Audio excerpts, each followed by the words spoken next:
Okay, it's rolling. I was looking for that little one. It first of all, the first thing are the numbers on here reflecting the time. The red circle is over to the right, and the thing I'm looking for, ticking off the seconds, is down below. Since I was too lazy to even get my hat or get dressed or anything, it's 6:22 in the morning. This one again will probably be private, and I haven't brushed my teeth or anything. I was thinking of chopping all my hair off again. But if I feel better, I can go to a barber. Mm.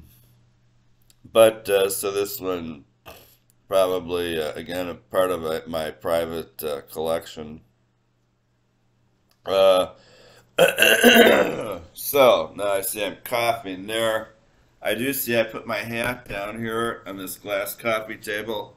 I put my hat down on the shelf below, and I do have coffee and water here ready to go. I don't have a towel. I'm gonna get a towel because my eyes are watering.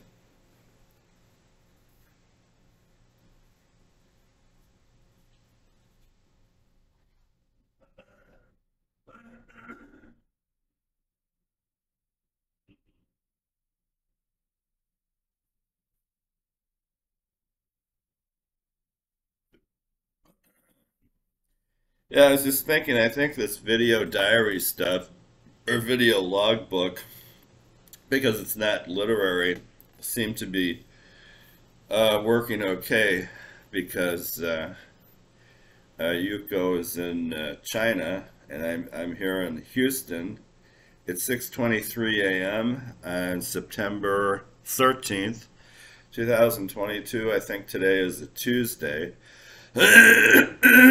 So it's always going over the past, the space voice. It's rehashing the past in here. And a week ago, I had worked the Monday night shift coming off Labor Day, and so I was driving back here down the freeway or highway or whatever, and I arrived here probably at 7 or 8 in the morning after the 6 to 6 shift. So today, I uh, I had last night off, so the first week was had we gotten organized, got all the hours, it would have been 48. It was 45, and then the second week was 36. I don't know how I was dividing the weeks up, but uh, I don't have any timesheets. We used to do our own timesheets. Anyway, I'm getting distracted here with this. I was going over the space voice as it's been waking me up now for approaching 2 years, certainly solidly a year and a half. So, because I have a scatterbrained memory and I'm not taking written notes or anything here, uh, just, just memory aids, rule of thumb. This round of a space voice started approximately in the beginning of 2021, so it's been over a year and a half. So on this round, there have been several rounds, and they're easy for me to remember.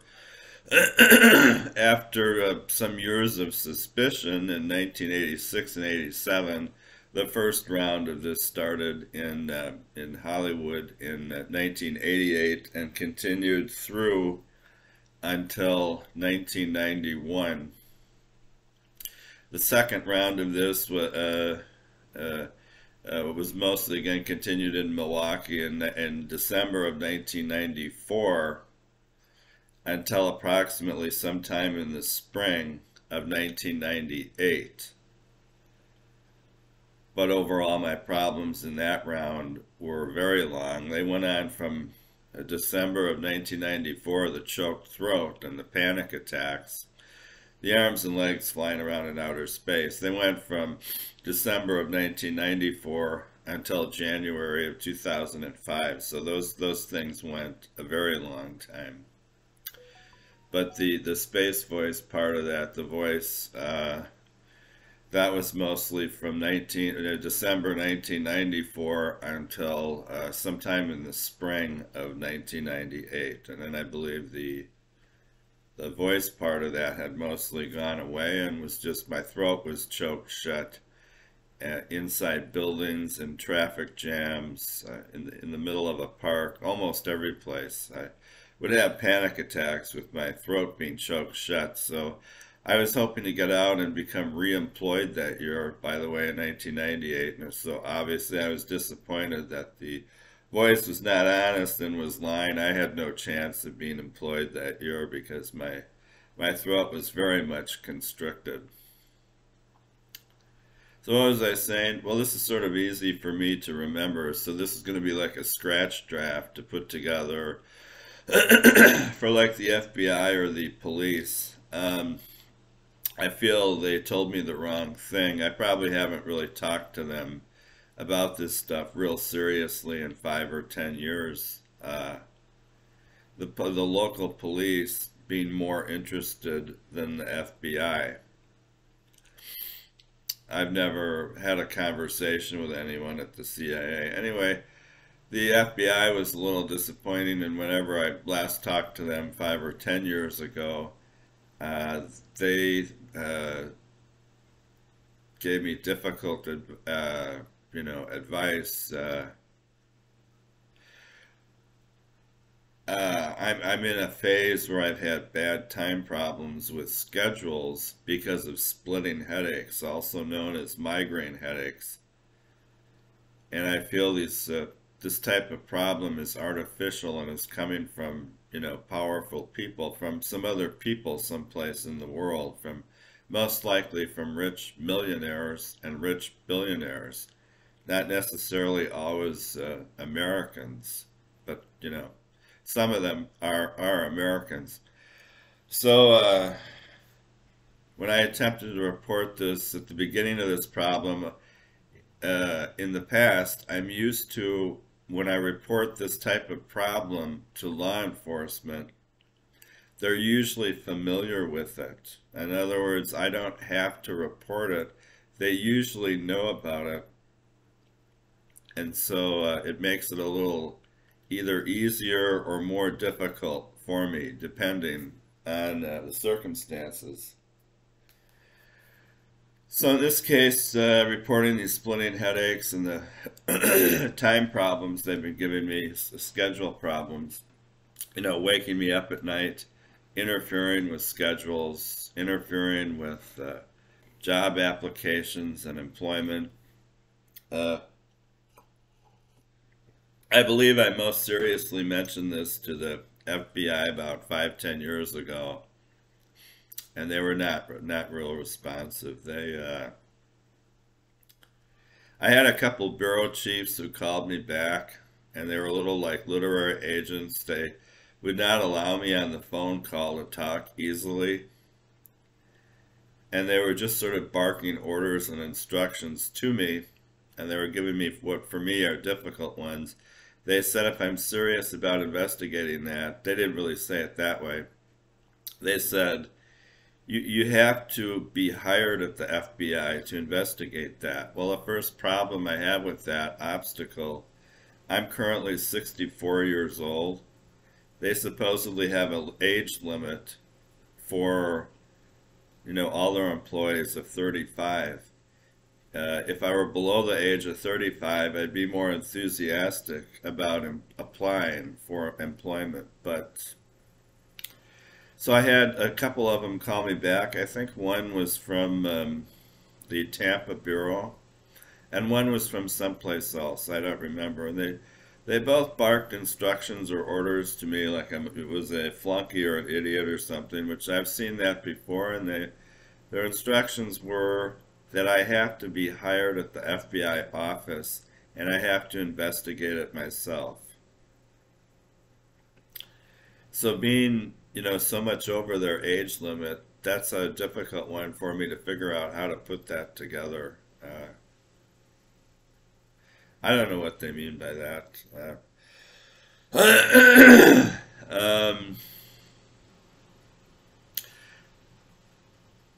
Now, the local police are the opposite. Again, I'm getting carried away with technicalities. That's why this is a rehearsal. Uh, I guess I'll start with the broad thing before I get to the technicalities of it. Beginning in the mid to late 1980s, I received clues from people that I was not being treated justly by the society, that I was not being treated fairly.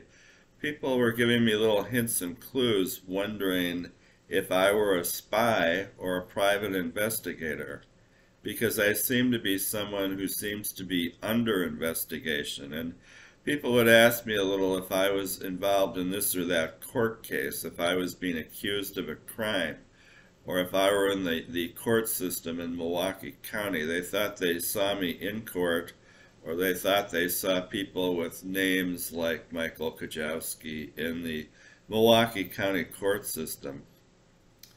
In 1988, unfortunately, I became introduced to people who make a career out of invading the privacy of others.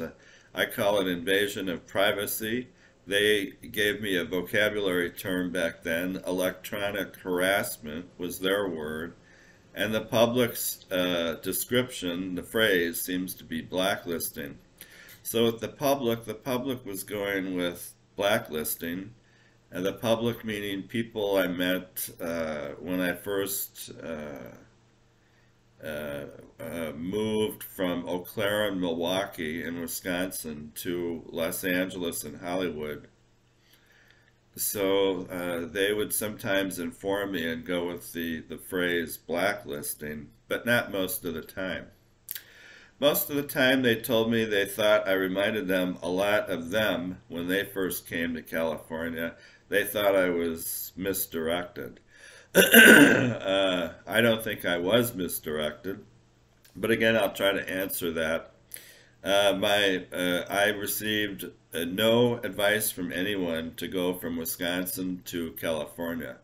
People who knew about that all advised me to stay in Eau Claire, to stay at the newspaper as one of several wire editors who worked on the wire at the daily newspaper, the Leader Telegram in Eau Claire, and not to leave my job there. And I received a lot of advice along those lines.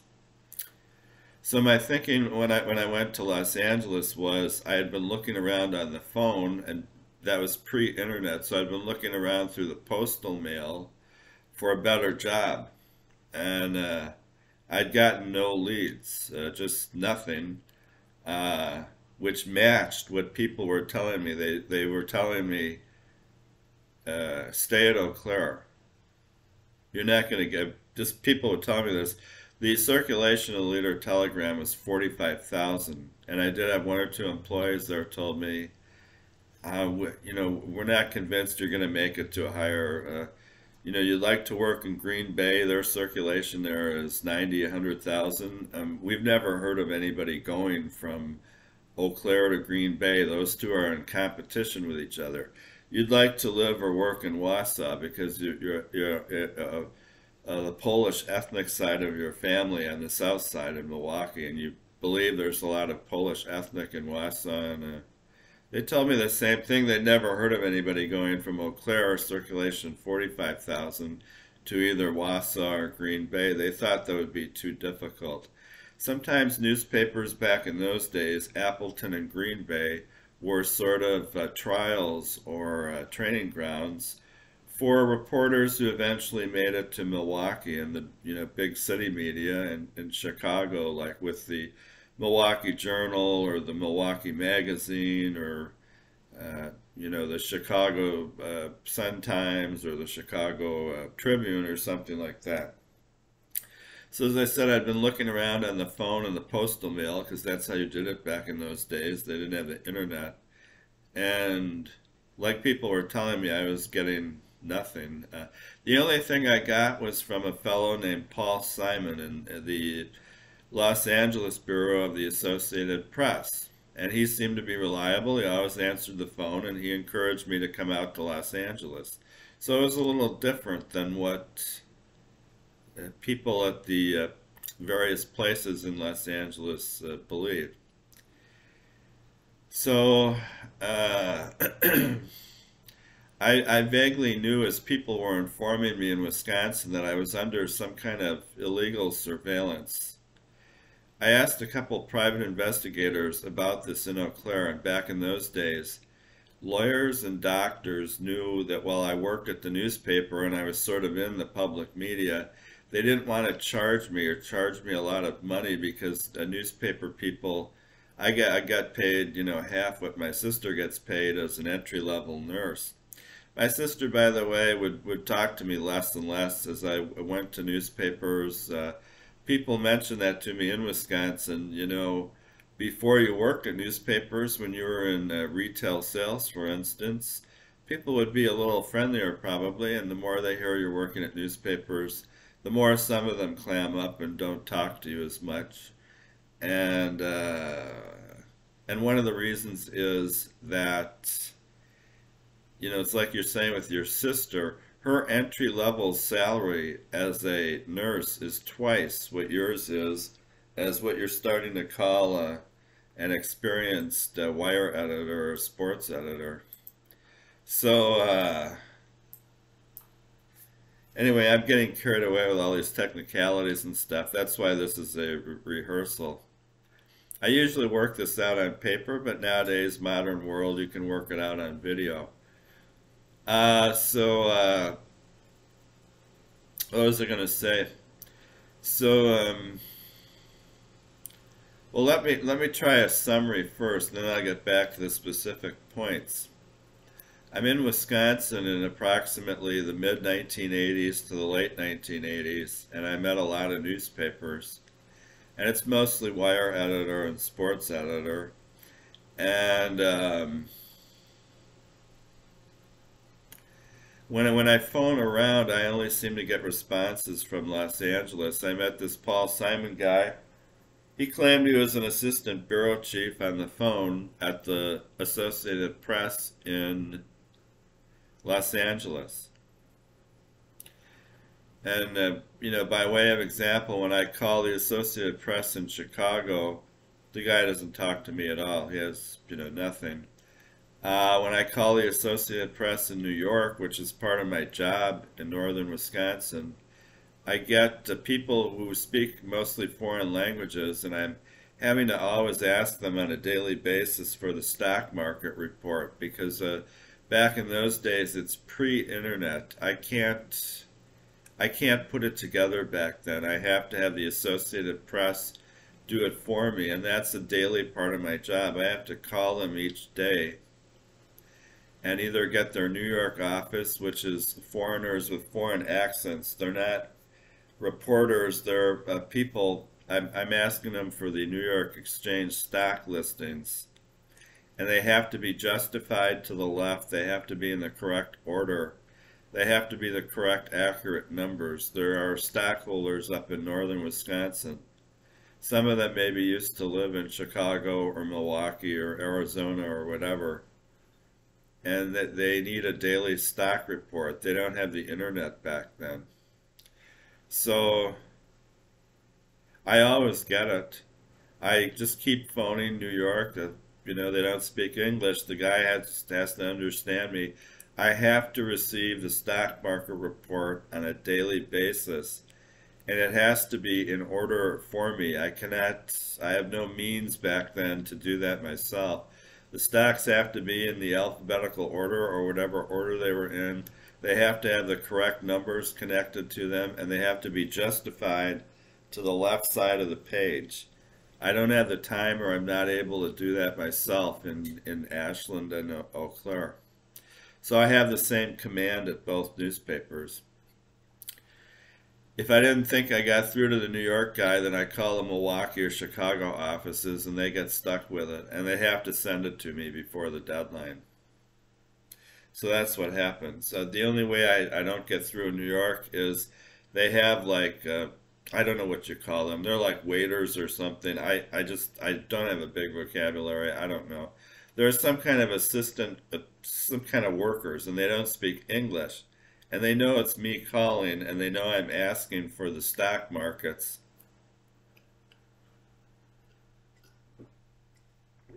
So most of the time they send them, but if I'm worried about it and I haven't gotten it, it's approaching the midnight deadline on the second shift.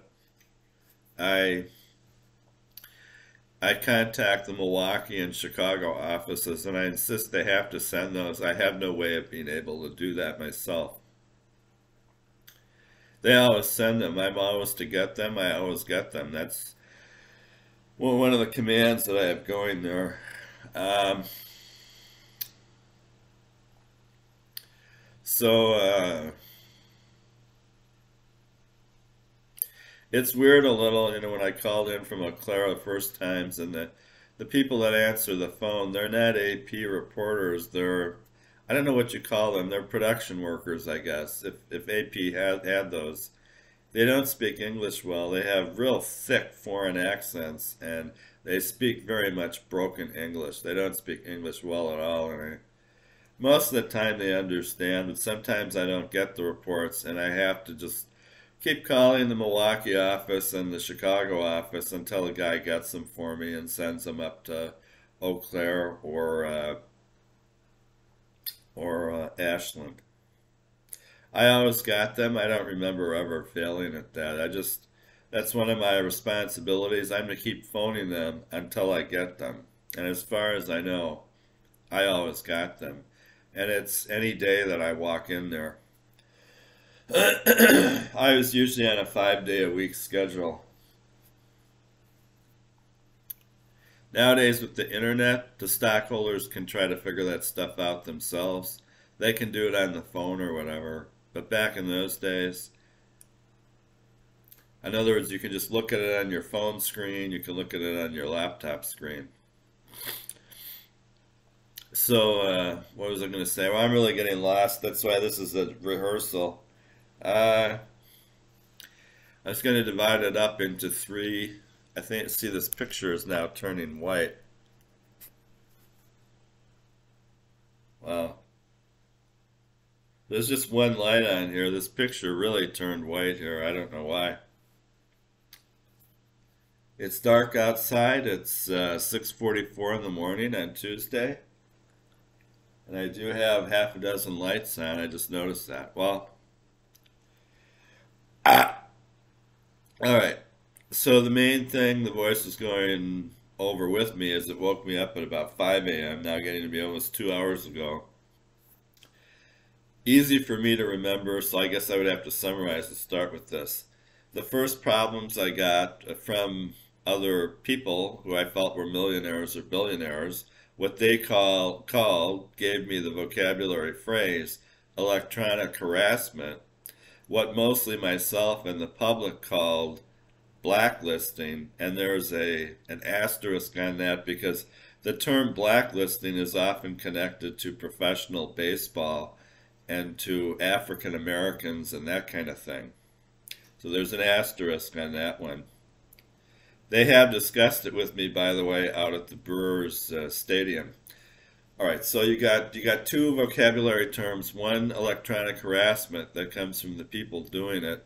Two, blacklisting, which comes from connected mostly to the news media and sports and that kind of thing, and African American civil rights or legal rights. And then you have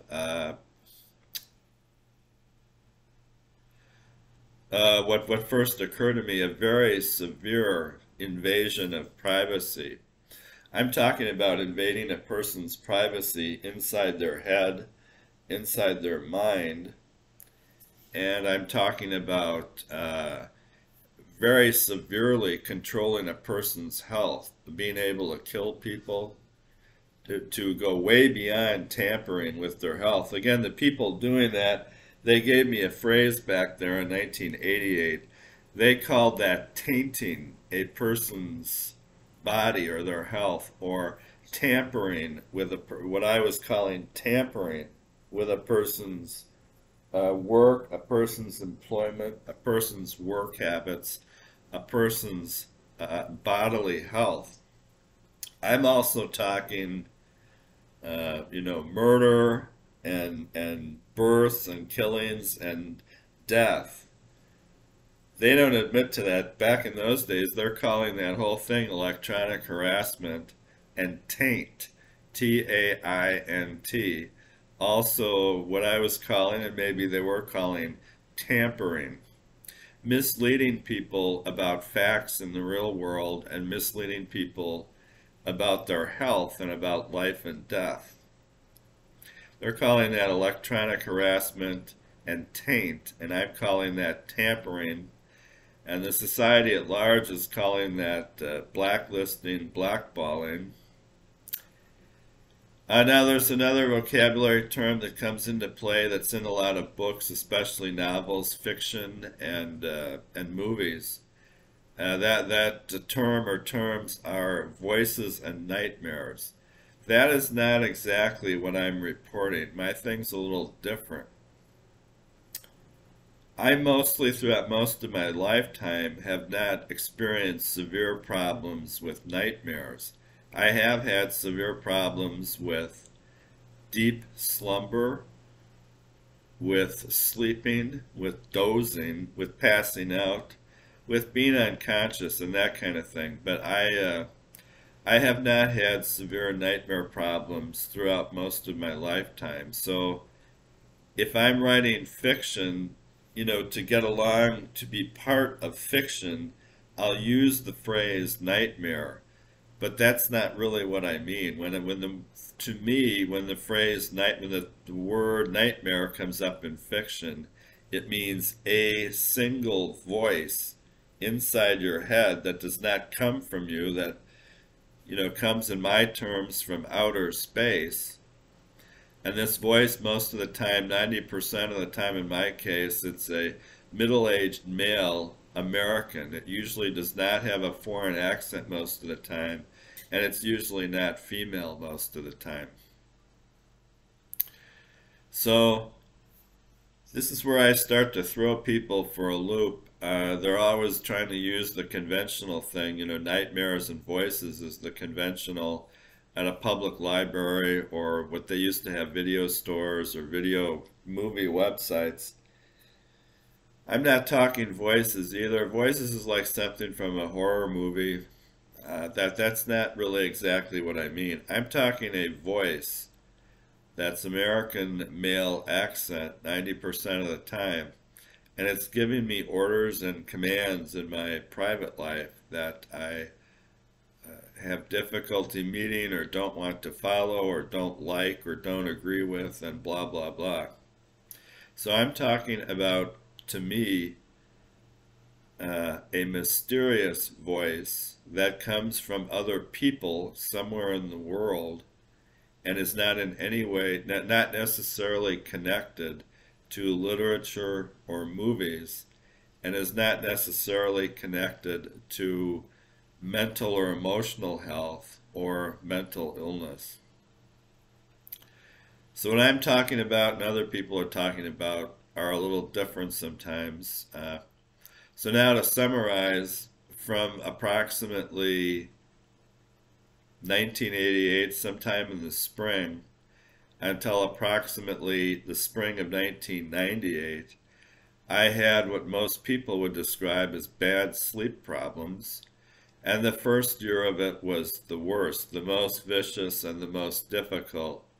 For 18 months, from approximately the spring of 1988 until approximately the fall of 1989, I had severe insomnia. And by severe, I mean I was only able to rest at night for 18 months for an average of 45 minutes per night. I would get about 45 minutes per night of interrupted rest. I did not get a lot of deep sleep. Now this is an average. The word average means there are exceptions. So some night during that I might get a break, and the thing lets me sleep soundly for an hour and a half or 3 hours and 45 minutes. Then some other night, these people are trying to order me around, and I didn't follow the order, and I only get 15 minutes of interrupted rest. Now, I've just described something that sounds difficult, but I'll try to make it sound easier. When I would go to work or go any place, all the other people seemed to know about this, so I didn't necessarily have to report it to them. They would just look at my face and see it was as white as a sheet, and they seemed to know about it. When I attempted to report this to the police during the first year and a half of it, from 88 to 89, they had rules and I didn't know the rules. And the reason they had these rules is because they seemed to already know about this. I attempted to report it in the Fox Point police station at least once, maybe 2 or 3 times. And on all the occasions, I was very firmly and strictly chased out of there. And they would threaten to arrest me and I would get out of the building like they're telling me. A dispatcher would sort of announce me over an intercom, or back in those days in the building, the hallway. I knew that was me they were referring to, and they seemed to be sending a group of police officers after me to attempt to arrest me, and I'm obeying the law. I'm just standing there. I'm not violating anything. I'm trying to report what I think, either correctly or incorrectly, and in my head, I'm 99% sure that I'm correct. I'm reporting what I believe to be a very severe invasion of my bodily health coming from other people in the world, and a very severe invasion of my privacy. So the first rule that I didn't know about was I can't report that inside the Fox Point or Whitefish Bay police stations. That's number 1. By 2002, a long time later, 14 years later, they had gotten the rule across to me where I now knew it. I've figured out the rule by 1997 or by 1990 or by 2002, depending which year you go off of. I can phone it in, even though I don't like the phone that much because I don't get good results always on the phone. But anyway, I can phone it in, and the dispatcher has to listen to it, and she seems to already know the whole thing anyway. Another one is the police are willing to meet with me out at a picnic table outside the Fox Point police station. By 2002 at the latest, I knew that firmly. So here's what I'm saying. For a year and a half, I had a severe sleep problem called insomnia. I was absolutely certain that it was coming from other people and it was in no way connected to physical illness or mental illness. So the police very shortly in 1988 communicated to me very firmly, I have to report that out on the street somehow, outside of the police station. They will be terminated or disciplined on their jobs if they take the report inside the police station. So I did figure out over the years I can make the report out at a picnic table. I can make the report from the driver's seat of my car. I can make the report over the phone. The police did follow up with me and ran into me at my house on my property and also in my car in the driver's seat. And they checked and double checked some things and they worked on it a little in between emergency calls. So there's something people don't know. I'm a taxpayer, I'm a citizen. Some of this was being done for me, where the police would tell me a few little things every now and then in between emergency calls. They would pull me over on the street for one reason or another, and we would have a brief discussion about some things, and that's how they preferred to do it, and they did successfully by 2002 at the latest. Or maybe even by 1997, I understood if I make this report inside the Fox Point police station, the police officer will attempt to arrest me because he will be fired. If I make this report out at a picnic table from the driver's seat of my car or over the phone to the dispatcher, they're willing to listen to it and they seem to know the whole thing. So now I'll go back to the meat of it. I could only get 45 minutes on average, and I have to underline the phrase average so people don't misinterpret it, Only 45 minutes of interrupted rest for 18 months, from approximately the spring of 1988 until approximately the fall of 1989. Uh, After that severe period, which is very severe for me with headaches and my face is white as a sheet, I received an announcement. I'm going to have to go over this stuff fast because I'll get too caught up in the details. I received an announcement from outer space that that phase was now being ended, but it didn't tell me it was permanently ended. So now I was entering a new phase, 3 hours and 45 minutes. This sounds like a warden in a corrupt prison from like a horror movie. Now I'm all the way up to 3 hours and 45 minutes of interrupted rest. And that I learned over the years went on for 5 years.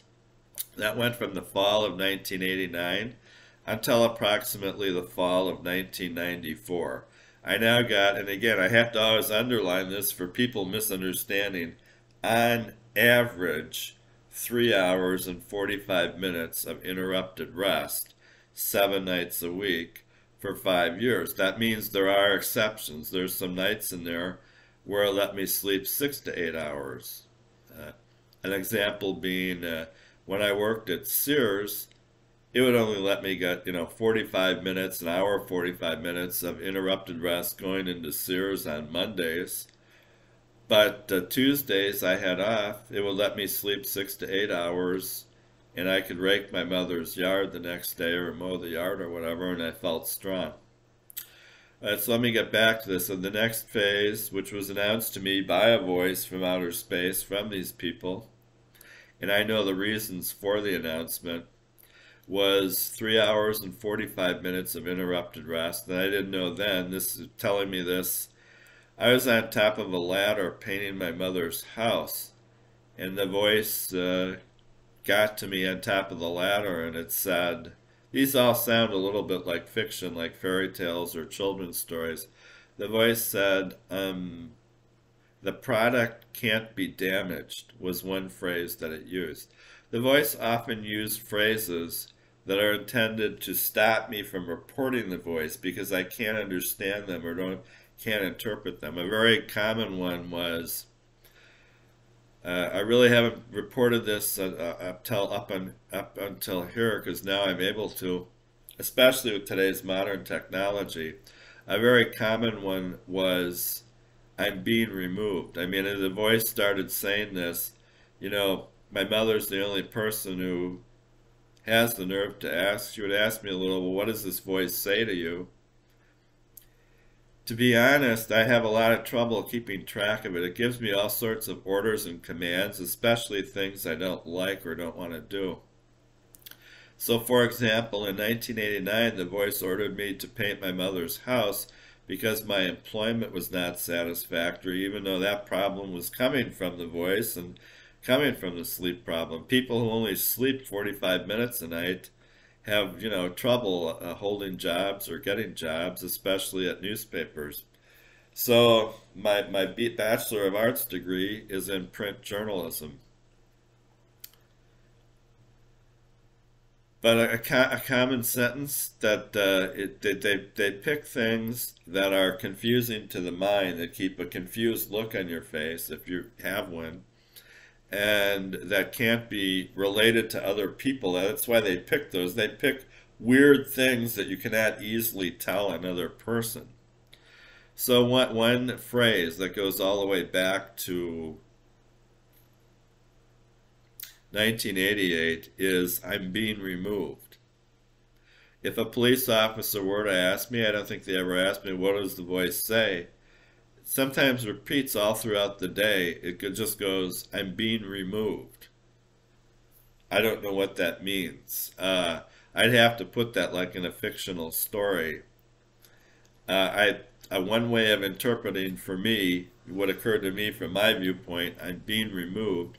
One thing it might mean is that people are being killed or murdered or exterminated or mass genocide or something like that. That might be one meaning. Another meaning might be, which it would show me with a video, is that products are being removed from the shelves at like Sears or Boston Store or Gimbel's or Schuster's or Walmart or Target. So it might mean merchandise is being sold. That might be one meaning. Another meaning might be some of these older department stores where my father used to work and where I used to work, like Sears or Schuster's, are being bought by other companies and they're being phased out. They're being replaced by Walmart or Target. And, it's like the independent drugstores with independent local druggists are, back in those days, the 70s, the 80s, they're being replaced by Walgreens and CVS, the national outfits. So one vague phrase that I don't care if I pass it along to others or not is I'm being removed. Maybe that means death, but maybe that means products are being sold, or maybe it means some of the older occupations are being eliminated. Another one that goes all the way back to childhood is it claims that I'm the same as the person standing next to me, which I don't agree with. I agree with the phrase that every citizen is entitled to their constitutional rights and to certain civil rights. Well, now, going all the way back to childhood, when I'm like 4 years old, the voice is already arguing and disagreeing with me back there. It's saying that that is tantamount to saying that you are exactly the same as the person standing next to you. Well, that's not at all what I'm saying. People have different fingerprints, different eye color, different hair color. I'm saying that each individual is entitled to their civil liberties under the justice system, under the law in the United States, and under the Constitution. Well, going back to when I'm like 4 years old, the voice is already disagreeing with me back there. It's saying what you just said has the same meaning, is that you think you're exactly the same as the person standing next to you. And that isn't at all what I mean. What I mean is people have legal civil rights, entitlements under the Constitution to be treated equally and fairly in the justice system, in the criminal justice system, the white-collar justice system in the United States. Okay, so I'm on top. I always get carried away with these details. I'm on top of a ladder in 1989, and I've been ordered to paint my mother's house, and if I don't follow the order, I'll go back to getting only 15 minutes to 45 minutes of interrupted rest. If I follow the command, then I get 3 hours and 45 minutes of interrupted rest. If I tell other people it's an order from outer space, I'll get temporarily or permanently punished for 1, 2, or 3 nights. I don't need to tell people. That's the first thing. The neighbors drive by, and it's not fooling anybody. They know that's being ordered by somebody else. That my mother's cash money is tied up in a lawsuit. An elderly woman is suing her, and unfortunately it turns out that in the long run, my mother's attorney is not defending her. He's cheating her and stealing money from her and stealing time from her. Her own lawyer is just stamping stuff in his office. He's supposed to turn it into the government and end the case, and he's failing to do that. Unknown to me and my mother in 1989, my mother's starting to get suspicious in 1989, and she's starting to send him letters in 1989 and 1990 as she's starting to figure it out. And she's making the mistake of sending the letters to the person who's committing the white-collar crime. She's sending complaint letters to her own lawyer that he's not solving this case. Her father died 2 years ago in 1987, and he's still got it all screwed up in the court system where we're getting huge bills and she won't get her inheritance. Well, it turns out I investigated that. I was given permission by the voice. I did not have permission in 1989. In 1989, I'm ordered to paint my mother's house and I'm ordered to mow her lawn.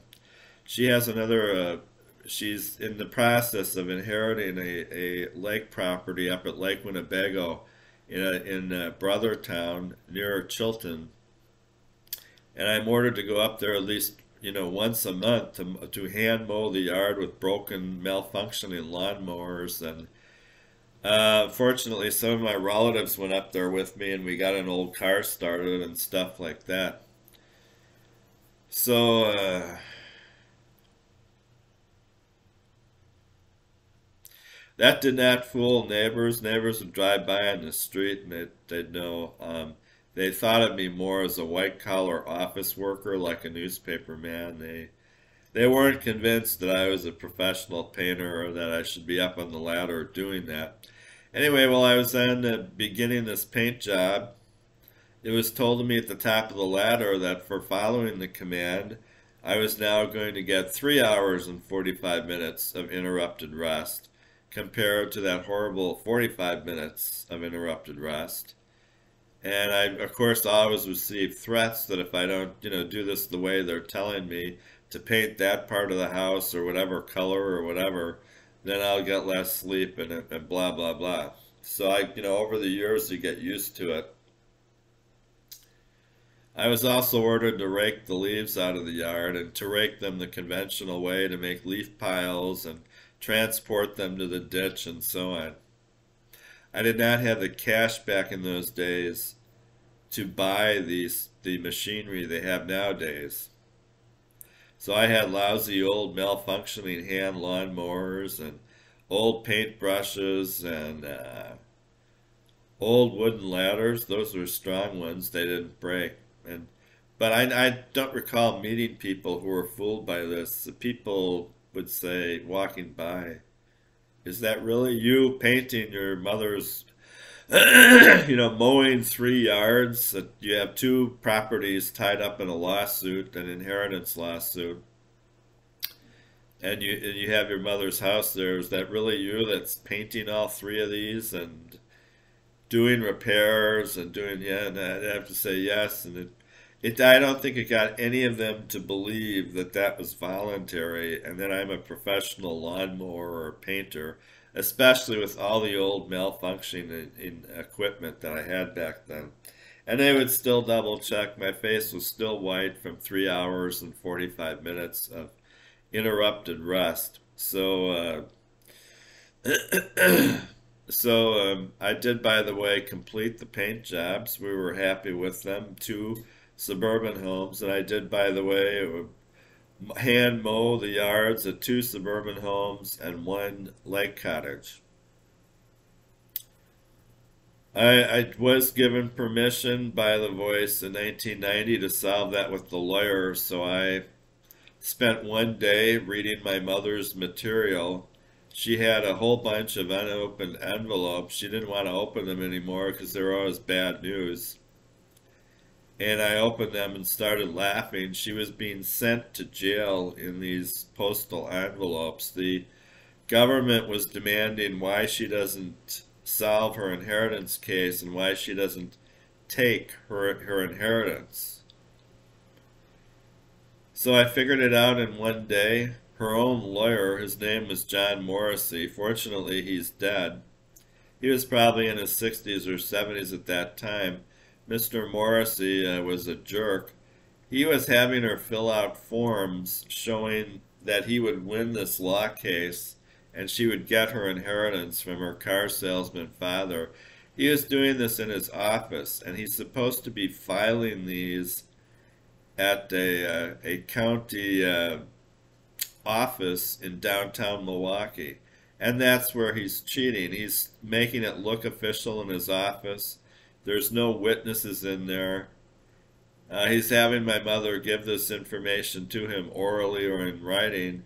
He is then stamping it in his office and making it look official, but he's not putting it on file with the county. So my mother, by 1980, she doesn't want to even open them anymore. She's receiving all sorts of letters that she and her mentally disabled sister, Ruby Obermeyer, they're both going to be sent to jail or prison because they're clogging up the court system with this case that's never getting solved. Her father, Reuben Obermeyer, died in 1987. Well, I figured this out, and I telephoned the judge, and I also wrote it up. I usually do stuff twice. I told people this back in those days. I used to get paid good money for this. I like doing resumes for people, an approach to how to get a job. So I told people a smart shortcut. As much as you don't want to, you write it down on paper, you write it up first, your notes, and then you have like a script to work with, and the script usually works better than doing it off the top of your head. So I both wrote it up and mailed it to a judge and also phoned it in. And the judge started agreeing with me, right away. Back in those days, they didn't have all the bureaucracy they have nowadays. So a famous TV star or a judge might pick up the phone and answer it themselves. Like you might telephone a famous movie star back in those days, and sometimes that's him that picks up his own phone and answers it. And he doesn't have a huge cadre of all sorts of order takers and brown nosers and secretaries and butlers and whatever those people are nowadays. That stuff is just completely filled with an electronic bureaucracy, a bureaucracy of people. You get all sorts of customer service people, and many of them are completely horrible to work with. I mean, there's a theme for a horror movie. Some of those people are just completely horrible.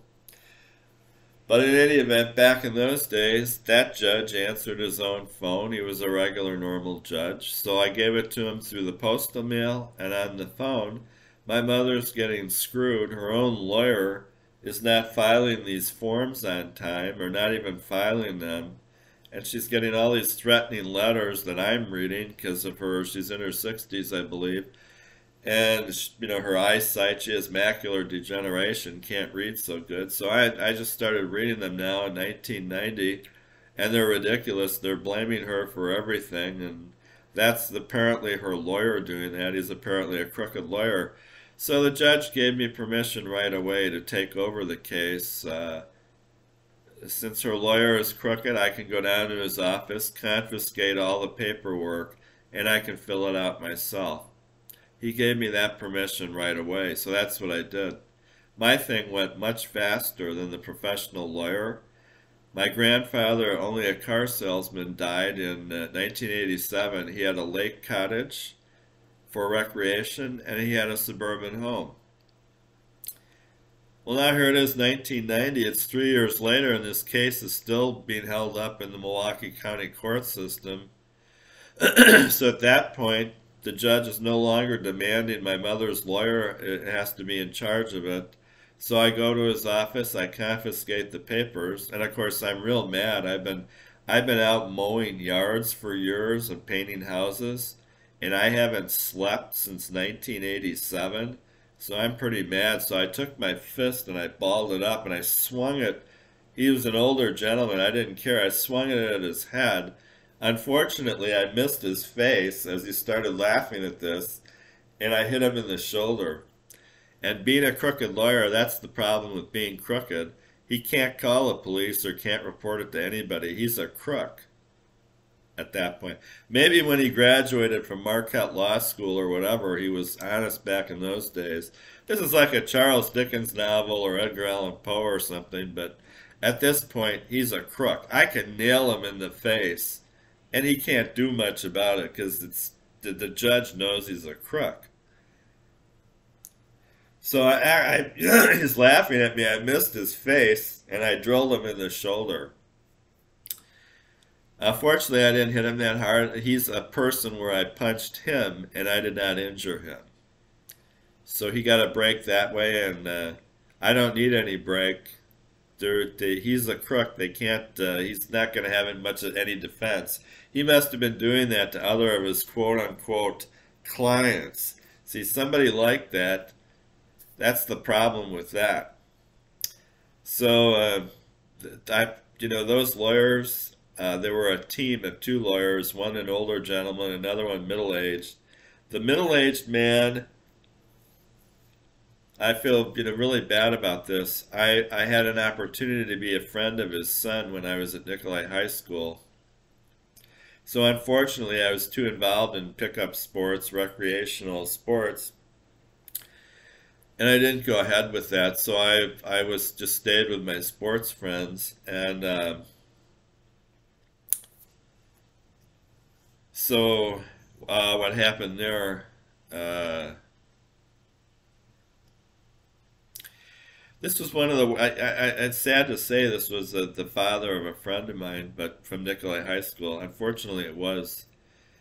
I just, these things. I mean, I can use them in fictional writing, or I can use them in writing. That's why they have them. Uh, he he was the worst excuse for a lawyer that I ever saw. He was ridiculous. He would show up at the county courthouse in 1988 and 89 after my grandfather had died in 87. He would, back in those days, this is legal, he would chain smoke one cigarette after another one. He would never talk about the law, so this sounds like it's from a Mark Twain novel. And he would volunteer to, like a waiter, to run out and fetch donuts and coffee for us, which he did.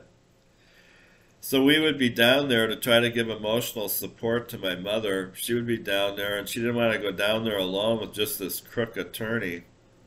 There were actually two of them, the lead attorney, the crook, an older gentleman, this middle-aged fellow. And this is a really sad element. This middle-aged fellow died, and I told him he would die. He did what I told him to do. I didn't realize that I was a friend of his son in high school. Like I've been saying, I have a scatterbrained memory, but I knew their family. Vaguely familiar with their family. They lived in an area and went to my high school. Well, every time I saw him down at the courthouse down there, I'm down there dressed in a suit just to give emotional support to my mother. Her father, Reuben Obermeyer, has died in 1987 at the age of 87. Easy to remember. He died in 87 at the age of 87. So this jerk is down there. He's chain smoking one cigarette after another one. All he has coming out of his mouth is, when do you want me to let's get the coffee and donuts. He just tells us his golf scores. He's skinny. That's good for him. And he's got a tan. He's been out at the golf course. And unfortunately for him, he doesn't say one word about the law or the inheritance case or anything. When we're down there, this is actually an important part. We're supporting our mother. We don't know it. We're sort of blind mentally. Mentally, we don't know what's going on. The attorney is supposedly submitting this stuff to the judge when we're down there in 1980, 89 and 88 and 1990.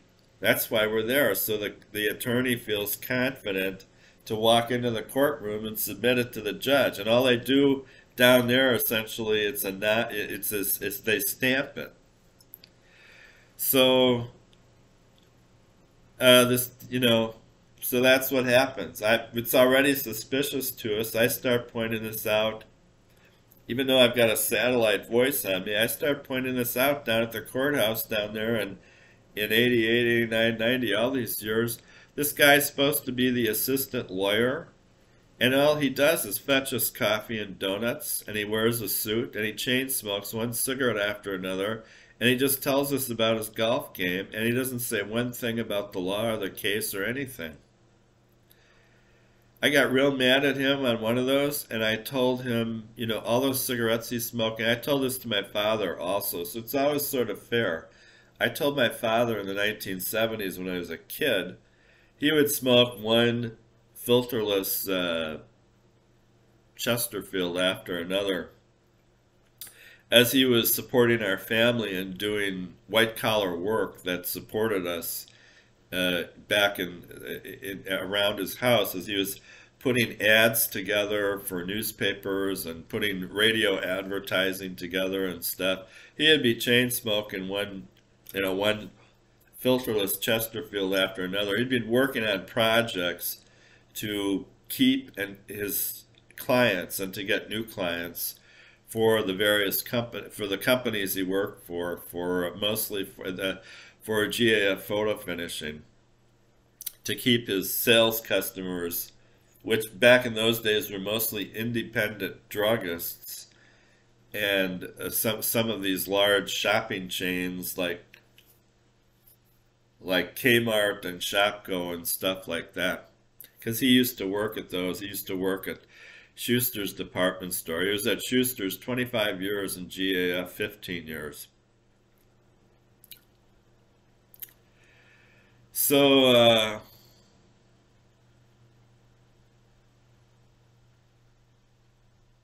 anyway, I did tell my father that he was going to die one day from all those cigarettes he was smoking, and he did. I told him that in 1970s when I was like in grade 7, 6, 8 or something, and he was putting together these projects for his customers, chain smoking one after another, plus two, 1 to 3 beers each night.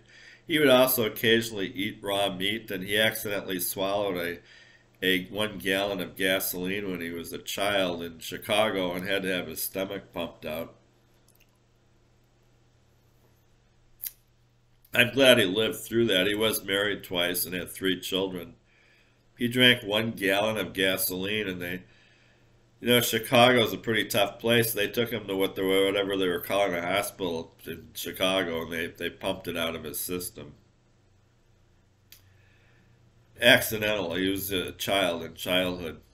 Um, he also never graduated from high school. Back in those days, they did not have a GED. He just would say he graduated. He never graduated from high school. So, so what was I going to say? Well, I did this with this Ken guy. I did know his son from Nicolay. I felt sorry for him that his father was such an unprofessional lawyer. I told him I got real mad. It was probably 1990, and I was in one of these offices, and at this point, I realized they're not good lawyers. They're not going to get this inheritance for us. I told him he was going to die, and he died. He was around 57. I believe he died that year. It was probably 1990 or 91, one of those years. The lead attorney was up at 73. The crook, this guy was down at 57 or something. I told him, the way you're doing this, you never talked to us once about the law, and you're chain smoking cigarette after cigarette and drinking coffee all day long and one donut, and you work it off out at the golf course. Well, you're going to die. And you know what he did? He died. He died probably that year, like I told him. He died. And he was only 57. I felt sorry for him, but he was one of the worst excuses I ever met for a lawyer. He was just awful. I can't imagine. Obviously I have material to work on. If I could think of something funny to say about it, that would be one thing. But that's obviously material to write down in notes. Anyway, he died back there, and as I said, somewhere there I went to his boss's office, and I swung my fist at him, and I confiscated all the paperwork. I took it out of there, and I had the oral permission from a judge, and that was it. I solved all that goddamn paperwork in 1 month, approximately December of 1990. I went through all that crap, and I filled it out. And the voice from outer space told me, do what what you're saying, crooked lawyers. The voice doesn't always agree with me. Whatever you're calling there, Michael, crooked lawyers, you just do what they do. That jerk that was running the case, he paid himself $15,000 a year for 3 years since my grandfather died.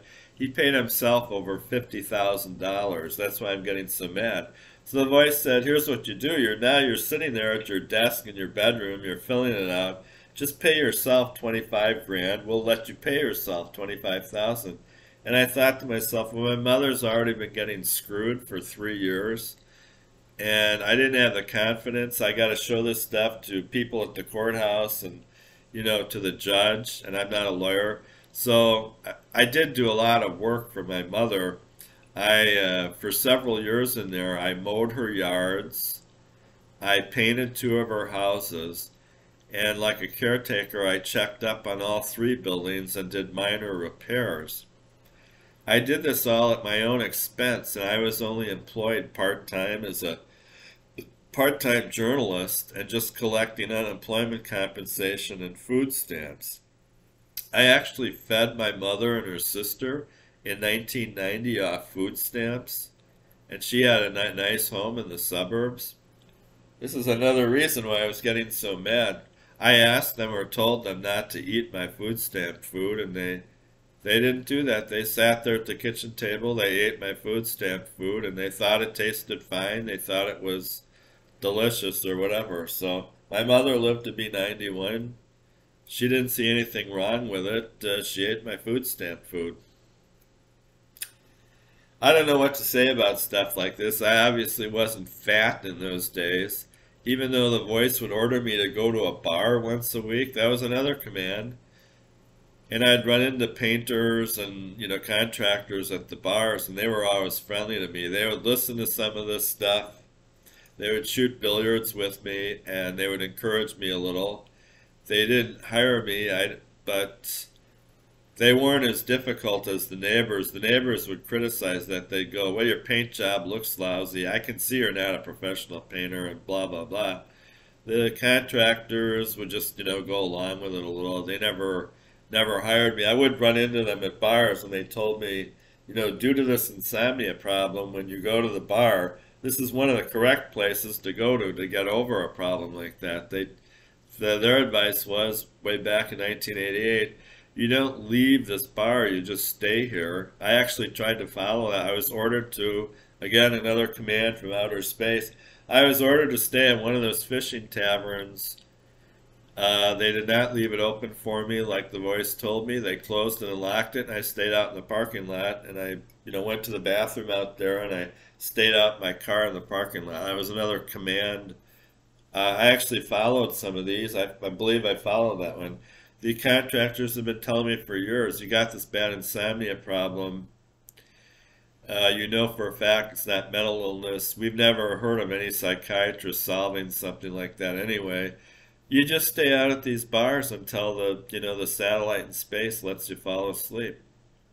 I've been told that more than once. I've been told that in Wisconsin and in Texas. You just keep hoisting one beer after another until the thing lets you fall asleep. I've been given that advice at least twice. Once back there in Milwaukee, and another time doing security work in Houston. The same thing. The guy'd go. We used to have our own people do security. We would hire a security agency. It's easy at night. All you have to do is hoist 1, 2, or 3, and you get tired, and you fall asleep on top of the thing that you're guarding, and we have no problem with it. We're the workers that built it. It's an oil derrick. Nobody can steal it, without waking you up. It's an oil derrick. The thing can't be stolen without waking you up. So, they gave their workers, they gave me their permission because they used to do this. You hoist 1, 2, or 3. It's okay with us. You fall asleep on top of it like we used to do. And there's other ones of us around here anyway. I was usually not at any of these posts alone. There were usually other workers at them. And they knew that theory of drinking beer and in and out of sleep and stuff like that. So that probably sort of matched the voice from space. It's telling me the same thing. It's telling me, you can hoist them all throughout the whole thing. If you're able to. My mother doesn't drink alcohol. My father would have 1 to 3 a night. The black and white movies have the smart ones for staying skinny.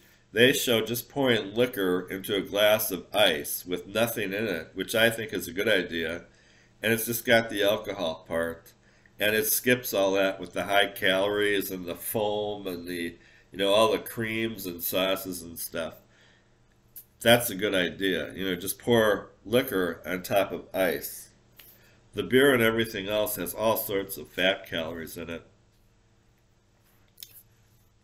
So anyway, where was I here? I was at, I just always get caught up in the stories of this stuff.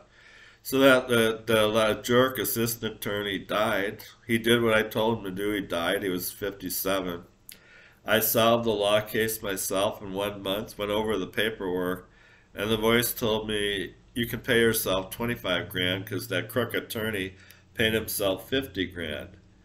And I'm not a lawyer. I didn't feel confident. I did all this work in my mother's places, and I was paying for it myself, and food stamps and unemployment compensation. I only paid myself $2,000. I thought if I just mark 2,000 down in this form, whatever judges or lawyers won't even notice it. If I mark 25,000 down in there, they might see a little that I'm doing the same type of thing that I'm. The lead attorney, paid himself over 50,000 for 3 years, from 1987 to 1990. An average of 15,000 a year was his annual charge. It's just an inheritance case for a car salesman. He was charging 15 grand a year. He paid himself over 50,000. I knew it was him doing that and not my mother, because when I looked at the paperwork, I told the judge, this is ridiculous. It has our family giving a gift to like a state birdwatcher board of $500. Well, my mother and I are sitting there eating food stamp food, and I only work part-time at the local community newspapers, the Heralds, and so I look at these things and they'll go like, Wisconsin Library Board, $250.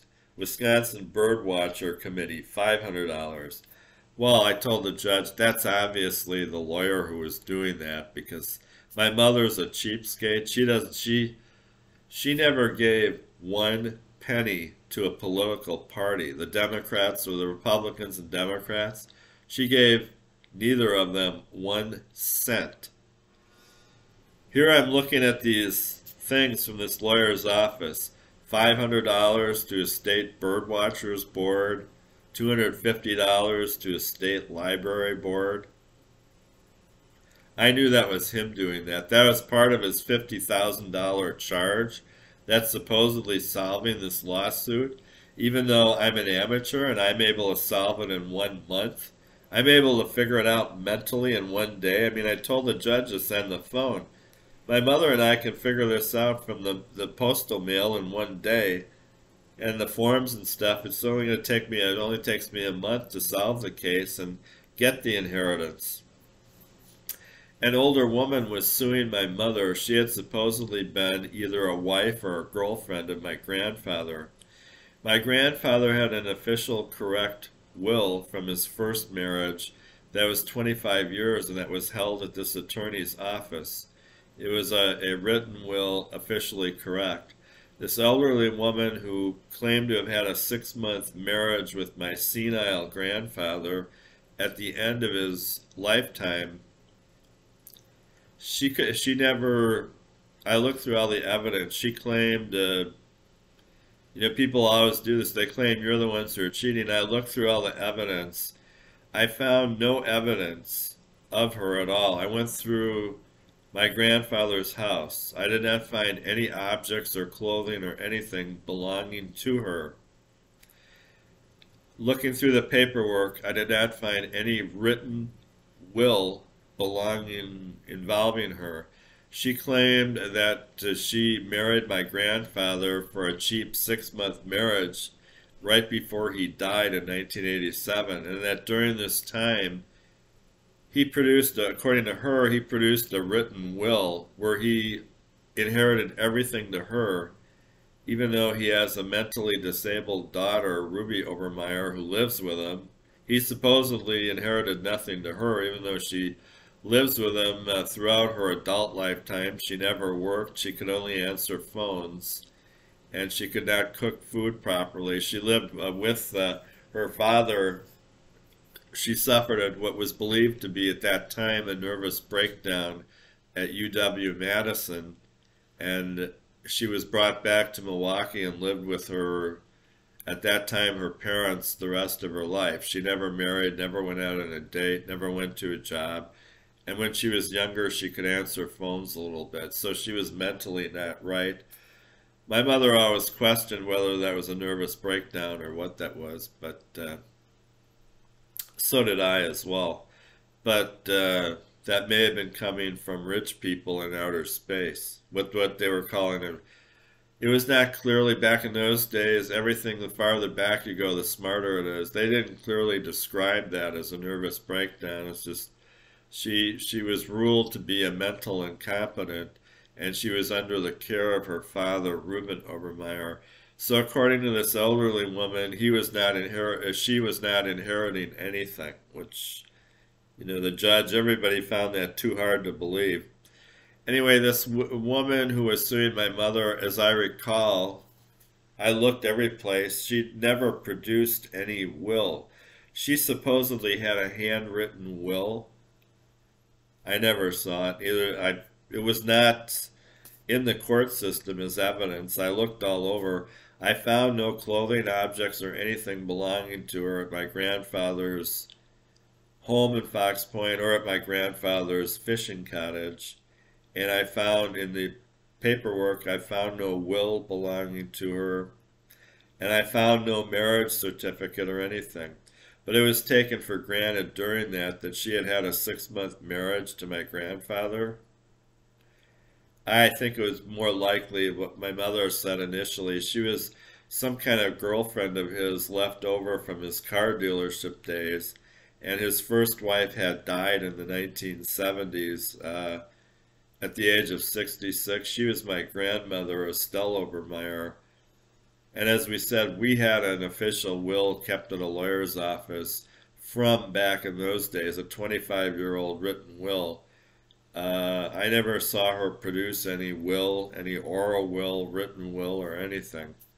So she lost the case. This lawyer, our own lawyer, stalled it out for her for 3 years. But as soon as we file the stuff and it gets stamped down at the county, my mother, when my mother was too generous, when her father died, my mother likes to be loyal to friends.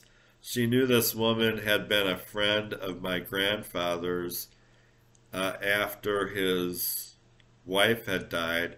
She was probably a secretary at the car dealership where he worked, and he was a loyal married man. He would never date anybody, until after his wife Estelle died. I never heard of him getting married twice. It was just my grandmother Estelle. Anyway, I found no evidence supporting her case, nothing written. She claimed she had some kind of oral marriage with him or something, whatever that was. I didn't get it. I never saw anything like that. She claimed she had a handwritten will, like on a cocktail napkin. I never saw it. I couldn't present it to a judge because I never saw it. I never found one. I found no evidence she even lived at his house. So she lost that one pretty badly. My mother had offered her 25, which my mother's a cheapskate. When my grandfather died in 1987, 88, my mother orally offered her 25,000 cash. If she takes it at that time, she gets it. My mother repeated the offer again in 1988 and on into 1989. Not knowing about this, I made a similar offer around 1988-89, believing this thing was already dragging on too long with a bureaucracy back then. I offered her $20,000 out of court of my mother's inheritance money. She turned these offers down, so unfortunately the government then decided it for her. They had no written will. They had no cocktail napkin with anything written on it. They had no oral understanding. I didn't even see a marriage certificate. So the government awarded my mother, 95% of the stuff. This woman was suing us for 100%. My mother got most of it, and the government, a judge, awarded this woman a grand total of $14,000 cash that we were to pay her out of the inheritance, probably for being my grandfather's girlfriend. Otherwise, I don't know what it was for. And he ordered that she could only keep 7 for herself. She had to pay 7 to her 2 elderly lawyers. So my mother had offered her 25 grand. I had offered her 20. In the end, for continuing that vicious lawsuit, she got only 7,000 for herself. My mother officially won it as I handled the case. I filled out the forms so well. I can't even remember us having a court session. I did all this lawyer had to do for my mother. He was a crooked lawyer, billing her 15,000 a year. I took it down there and I watched them. They just filed it and put it in a file cabinet. Since I've been talking to the judge on the phone, back in those days, they didn't have all the bureaucracy. The judge already knew the case. I had explained this junk to him on the phone and in mail, and he already knew it anyway. Back in those days, people were logical. They just knew stuff anyway. I mean, they know right away, well, this woman's suing her. She has no will. She has no witnesses, no nothing oral. So obviously, he's going to let my mother inherit it. The correct way would have been for her, like we told her, she has to let my mother inherit it first, and then she has to, after my mother inherits it and can pay her some of it, she has to sue her second because my mother sort of knows her, you know, like orally, but there is nothing written there. And then she has to accept her lot in life. My mother's a cheapskate. That was quite a thing. She would have gotten $25,000 in cash with no evidence, nothing written. Just she told people that my grandfather was, you know, probably getting senile in his living room, and he wrote down like on a cocktail napkin that she inherits everything. Well, this is ridiculous anyway. They have to be stamped at a government office. They have to be typed up and written down, and but I never found such a document anyway. So I, you know, uh, I filled out the forms and my mother got the money, and then again she turned cheapskate. I should have done, the voice told me, pay yourself 25 grand. So I didn't do that. Here I've been raking leaves for her like a slave, mowing her yards and painting her houses. I only paid myself $2,000 because that's all the confidence I had, you know, knowing this stuff was going to go downtown to the office and be witnessed by a judge. I was amazed at how casual it was. They're a little like this jerk attorney. They just stamped it and put it, I watched them, they stamped it and put it in a metal filing cabinet. A secretary, they don't even read it. I mean, the voice was telling the truth. I could have just paid myself 25 grand because I've been taking care of my mother for several years at her expensive suburban homes, off only food stamps, unemployment compensation, and part-time freelance work for the horrible at the bottom of the barrel community newspapers. So uh, those are all the jobs I can recall back there until I got hired at Sears. Anyway, that's the way that ended. My mother got the whole inheritance. She spent it a lot faster than what she thought. And she went back to being a cheapskate. She cut me off from it, and I couldn't get out of it anymore. I did get to her about 10, 15 years later. I believe I got five or $10,000 off her in cash. I had to make her follow through on it. I sold her lake cottage for her, and our agreement was that she was going to pay me. Let's say I sold it for 70,000 to a neighbor. I was to get 5 or 10 commission. She was actually going to cheat me out of that, not pay me anything. And I had to keep complaining or whatever. Finally, she did come across with the 5 or $10,000. I don't remember how I got it, if I had to complain to a lawyer or what I did. I had to keep describing it to other people and keep complaining. I sold her cottage for her. She was going to pay me zero because she was a sort of a cheapskate. And in the end, I did complain enough. I got her to write out a check for 5 or $10,000 or something, whatever. And of course, you know, being at all these minimum wage places and unemployment compensation, so as soon as I get money, I immediately have to pay a bunch of credit cards and things. And so in the early 2000s, that contested lake cottage was sold, and it was in very bad shape, and the neighbors were very generous in taking it off my hands, even though I'm not legally listed as the owner. I didn't want it to burn down and start a fire in the neighborhood, was my main concern. If anyone ever asked, I'm always amazed, you know, having been at newspapers, how few people ask. It's really hard to believe. This stuff just gets stamped and put in metal drawers at the government. Nobody even reads. I've figured this out more than once. I figured this out as a reporter. There's murder cases in metal drawer cabinets at the government. And I probably got fired from a reporter job due to this. I'm the one who's reading those, who read those. I read them. I found like two, 3 dozen of them at one of the newspapers I worked at. The jerks in outer space saw that and probably had me fired from the job for that reason. That was probably one of the reasons. I found several dozen murders. I knew about this from the inheritance case. I just go down to their county courthouse one day and I start looking through the same thing. They've got an old smelly basement and piles of old forms and paperwork, and there's stale air down there. It's probably bad for your throat. And there's several dozen murder cases going on in the local court system, and I'm sort of an out-of-towner, even though I work at the local daily newspaper. So I, of course, am going to take notes on them. I can use them for maybe for a novel, but I can also use them, put some of them in the newspaper. And there are at least 200 arson cases.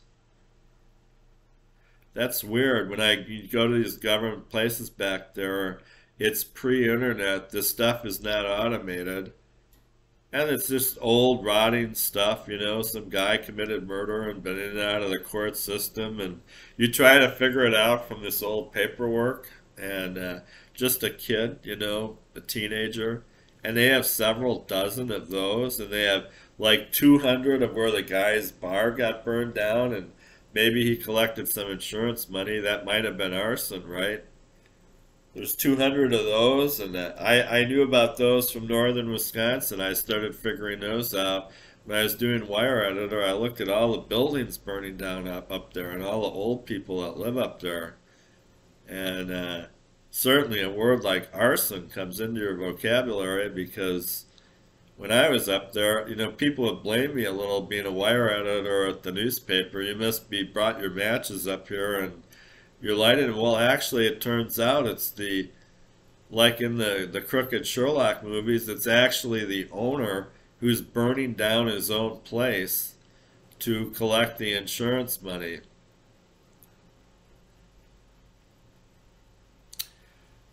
So I found some of that stuff. Now that up there, that stuff is funny. That a guy retires up there and he burns down his own place in order to collect his own insurance money. There were all kinds of schools up there that burned down. The government must be crooked. Why would you get fired and why would they not want this? And because the government's crooked. There's all kinds of schools and government buildings that were burning down up there. To blame me for that is ridiculous, but to blame the government is not ridiculous, and to blame these rich business owners who vacation up there from Arizona or wherever, that's not ridiculous. That must be one way that they, make money.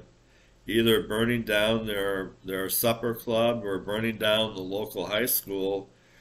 There were a bunch of fires up there, places burning down. Somebody somewhere gets money off that. That was not my job. I was a Wire Editor up there, but I'd read about it. I'd put the stories in the paper. The AP guy even admitted, well, there is some kind of record unfolding here for all the places that are burning down while you're doing your Wire Editor job up there. Dozens and hundreds of fires. We even sent the sports editor out to cover some of them. The local school burned down, and an old supper club burns down with an old kitchen. So I knew about this stuff from my own family and from, past news reporting. Even off the Wire Editor desk. All right, so now that inheritance bullshit is out. Anyway, There, I was in the 3 hour, 45 minute of interrupted rest part. This part went on until the fall of 1994,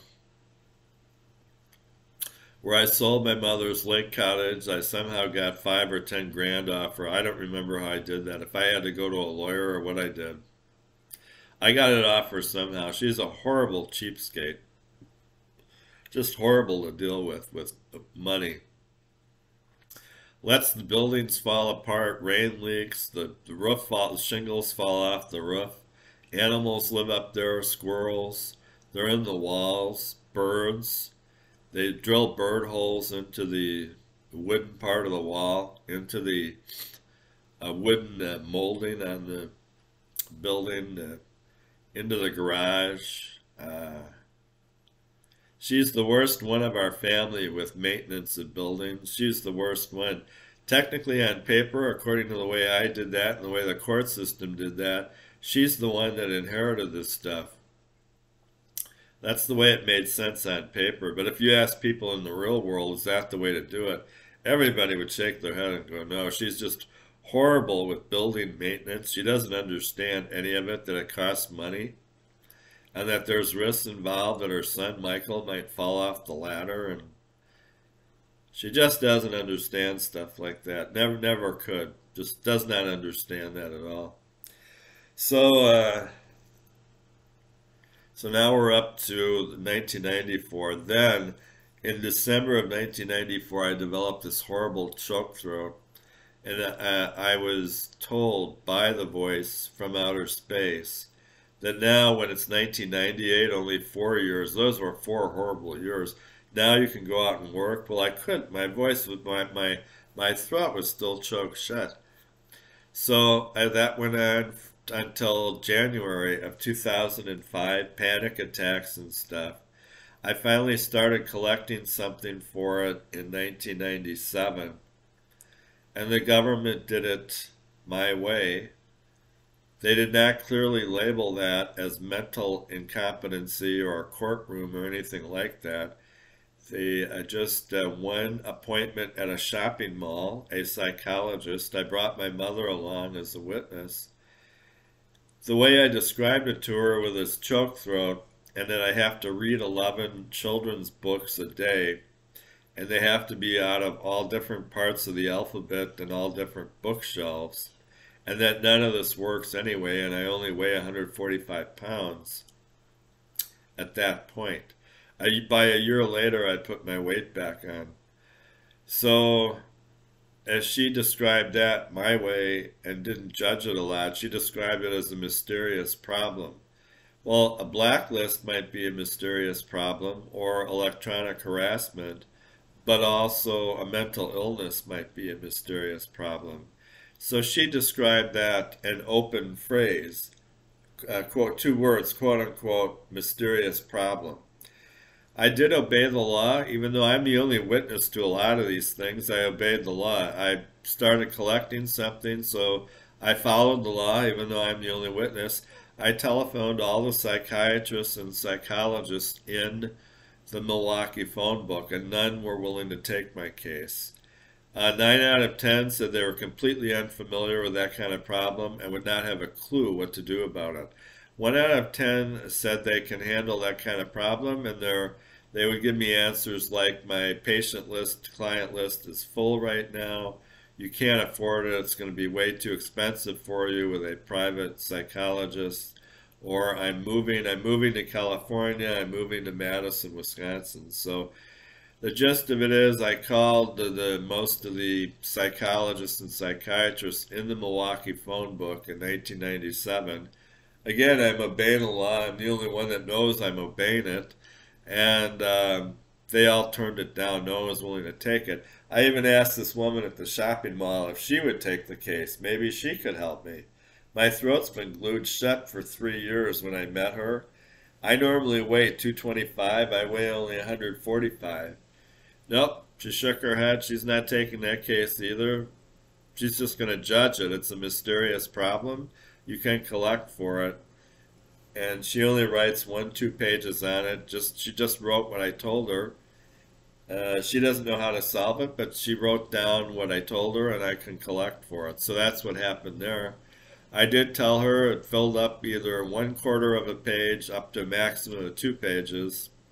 One sheet of paper, due to the bureaucracy, one sheet of paper, the front and the back. Just, I have to go to a library or bookstore every day, 7 days a week.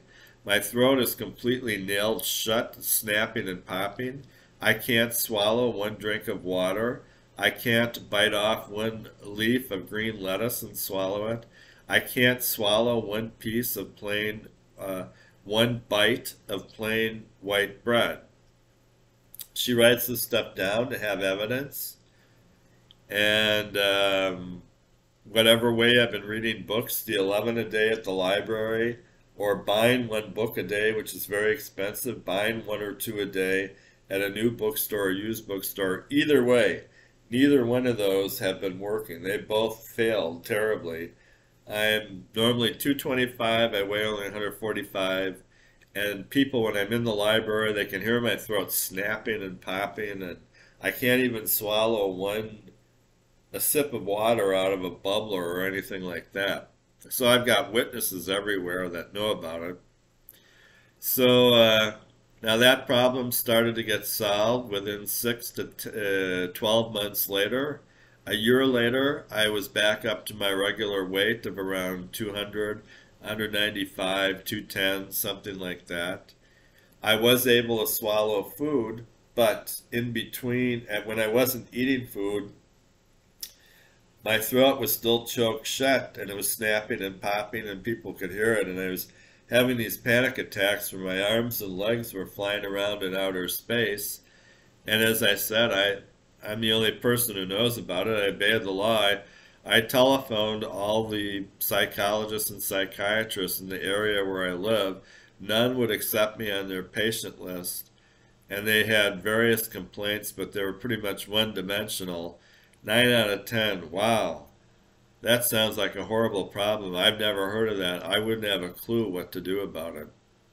Then the other ones would say, well, I can approach it, but my patient list is full and I'm moving to California. That's how they would answer that. So 1 out of 10 would go, well, I can make an attempt at it, but you didn't have enough money for me. I'm moving to California, and my patient list is full. And you're not my type of client. I'm looking for somebody with a much higher income than, you know. So you say you're just getting a government, you're collecting something. Well, that isn't going to be high enough to pay for this anyway. The government's really supposed to send you to a government psychologist or psychiatrist. They're apparently not able to because they, like these private folks, they haven't heard. It's mysterious to them. They don't know what that is. It might be coming from outer space or it might be in your head. I'm sure it's not in my head. So according to me, it's coming from outer space. I really get my throat choked to death if I try to swallow that piece of green lettuce. I'm not allowed to swallow that. That thing must be filled with insects and pesticides and poisons or something, because I'm just not allowed to swallow that. I try to swallow one sip of water, I'm not allowed to swallow that. For 3.5 years, all I can swallow are, if I know about it, I don't always know about it, but all I can swallow in there are fresh cookies from the grocery bakery, either sugar cookies or peanut butter, Hershey's chocolate bar with nothing in it, and a health shake, either vanilla or strawberry, not chocolate. I can only eat that twice a day. If I know about it, I didn't always know about it. One health shake, 2 large cookies, and 1 chocolate candy bar, and a small amount of sugar. And that's all I'm allowed to eat for 3.5 years if I know about it. Obviously, the first half year or the first year, I didn't know about it. I didn't know about the health shake for a long time. But that was it. 2 meals a day, 1 health shake, 2 large fresh cookies, sugar cookies or peanut butter, 1 plain Hershey's chocolate candy bar with nothing in it, no nuts or anything, and one small mound of sugar with my 1 cup of instant coffee. And then beginning in 1997, commanded I have to walk 3/4 of a mile to a tennis club and then walk back. That's a mile and a half of walking. And I'm very skinny. I look like an Auschwitz victim. And I'm to walk a mile and a half a day. I was mowing my mother's yard in 1997, and off mowing the yard, I could only swallow one Big Mac meal in 4 days. So it was very difficult. My throat was very sore and choked. If I would mow the yard good enough, I could drive up to McDonald's. I could order one Big Mac meal. I'd have to leave it in the refrigerator or get stale. I would work on it for 4 days. After 4 days of working on this one Big Mac meal, I managed to swallow like half of it, forcing down the French fries and the Big Mac. So that actually worked worse than the 2 cookies and the candy bar. I'd have to go up to my bedroom, lean sideways on my bed, have a small mound of sugar there, and dip the cookies in the instant coffee and in the sugar, and then eat the candy bar. And at a later date, after 6 months, I realized I could add one health shake to this. Prior to that, I had tried to swallow normal food like spaghetti, pizza, and stuff, and it must be all filled with poisons or viruses or something, because I was not allowed or able to swallow any of it. I'd have to spit it out. My throat was completely, perfectly nailed shut. And that went on for 3.5 years, from December of 1994 until sometime the spring, summer of 1998. I'd put my weight back on through sitting in front of the library in my car, reading fairy tales and literary classics, the Whitefish Bay Library. And that was regulated the rate of 2 books a day, 2 classics or fairy tales a day. They had to be from completely different parts of the library, one fiction, the other one nonfiction. An example of nonfiction being like a collection with Robert Frost in it, maybe some biography information about Emily Dickinson, and then some more in it, like philosophers like Thoreau or Emerson. That's one book. Then I can read another one from the children's library, like the Grimm's fairy tales. That's that collection. I can work on each one for approximately 20 minutes to 7 to 8 hours. I usually just interested in putting my weight back on. So to show I'm serious about it, I read it in my car for like each book for like 20 to 30 minutes. And then if I like it, I might keep it an hour or two. Off reading those, I was able to get some walking exercise out in front of the Whitefish Bay Library, and I was able to swallow much larger amounts of cookies and health shakes. This was in 1998. So I did put my weight back on exclusively through candy bars, cookies, and health shakes. Where I had to eat up in my bedroom, that part got immediately eliminated, and where I needed to dip the stuff in coffee or sugar, that part got eliminated. I could take Diet Coke with me and a small bag of potato chips. And the potato chips I still had to sort of force down a little. I could only eat part of the bag, and then my throat would get choked off or something. So those things must be filled with poison and pesticides also.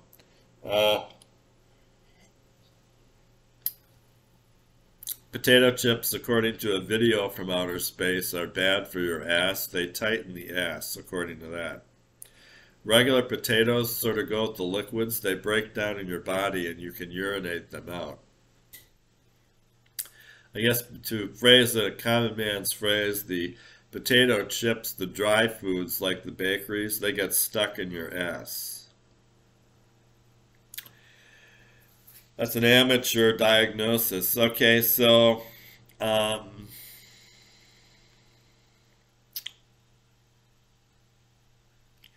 So what was I saying here?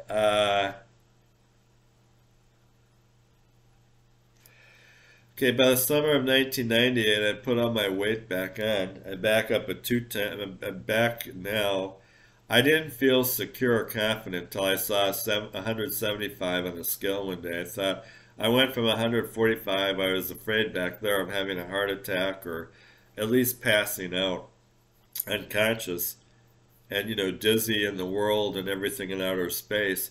So I then what happened when I jumped on the scale one day at my mother's house and said 175, I felt more confident then. I don't think I'll be passing out. So then, as the year went on, I got back up to where I'm normally at 200, 210, 220, just through cookies, candy bars, and health shakes, and a small amount of diet soda and potato chips. So, that was 1998. Now, when I'm not eating, my throat's still choked shut. People can still hear that in the library. It's snapping and popping when I'm not eating. I try to walk in the middle of a park and I feel like I'm drowning. I can't breathe air. My arms and legs are flying all over the sky. My throat's completely nailed shut, snapping and popping. That's what I'm calling a panic attack. And as I said in 1997, I reported it to the mental health professionals. None were willing to accept me as a patient. That symptom did not go away in 1998. That stayed until approximately January of 2005. Gradually over the years, it wore off. I had to buy 2 computers, helped it wear off. Went out to the golf range, helped it wear off. The golf course, the health club, the church. The church did not, unfortunately, help it wear off. I would have real severe problems connected to the church with my throat being choked. I was disappointed by that. I had been a volunteer at my church in the 1970s in high school. I'd been the volunteer director of acolytes at my church. Our pastor, who I liked, his name was Chet Johnson. I liked him. I supported him. He recruited me to be a volunteer, and I liked him. And unfortunately, he got older, and they removed him from the church, and they had some complaints against him, and he started a new church farther out in the suburbs. I did not agree with their complaints, but when the new regime came in, the new regimes, they had several of them. I didn't get along with them as good or didn't agree with them as much. If they would run into me with like a choke throat or something, they would just blame it on me, or they would ignore it like it was invisible. So they were not my kind of people. They weren't friendly. Pastor Chet Johnson was the one who was friendly. He would get his sermon over with in front of the Packer games so we could watch the Packers on TV, in high school and childhood. He would do 1 hour services, then stop. These new people, they ramble on for 2 hours, 3 hours. They've got musical bands in there, rock bands, all sorts of loud noise and yelling chants and things and other stuff. And when they'd run into me and I'd say things like, my throat's choked shut, I can't even talk, they were not friendly. They would, that was my fault. I'm stupid or something, or an inferior, or that was somebody else's fault. Don't tell me about it, man. I don't care about it. And, they got loud music in there and rock bands and stuff. And I would just feel terrible coming out of those so-called church services. So my mother and I didn't make it to church very often. I'd feel very ill going to that. I had been the volunteer director of acolytes for 2 years in the 1970s, showing high school kids like myself how to light the candles for the service. I did prefer the old-fashioned church services, which they supposedly offer at 8 o'clock in the morning, where they actually attempt to follow the Bible. Nowadays they've actually heard of this. There's a book called the Bible. They've heard of it, and they're really going to try to follow some of it. Otherwise, there's just a huge concert going on in there, and my throat is just choked all over the place. and there are no friendly people at all. They're not friendly. So I, anyway, I walked through it from, let's say, 1998, buying several cars, one for my mother that she bought, and two for myself, buying a couple computers. The first one, a home computer, my first one, which had commands and rules associated with that, and the second one, a laptop, which did not have so many rules connected to that. And then traveling first to up to Door County in Wisconsin, which did not work, and I went awake the whole night. And then as some deer were shot during hunting and hung out, and they're not supposed to be keeping me awake anymore, as I skimmed over thousands of books, and they were still hanging there and keeping me awake all night. And then to Hannibal, where I slept soundly, the Mark Twain home in Missouri, where I slept soundly there, and then taking photographs, traveling, walking, blah, blah, blah, gradually walking through it, walking it off, until finally, now in January of 2005, I finally walked it off. That's the way that ended. I traveled it off, driven cars, walked. But I never did get back to jogging. I used to jog in 1987. I've never gotten back to consistent jogging. I was told by a specialist to jog, walk, and go to a health club. And 1987 was the last year I was able to follow that. I was not able to follow, I haven't followed that since then.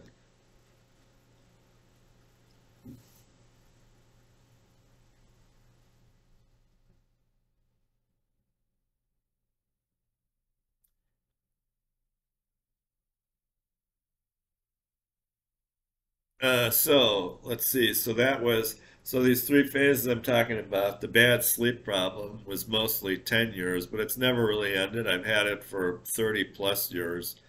Starting in 1988, the first 18 months, 45 minutes of interrupted rest on average for 18 months.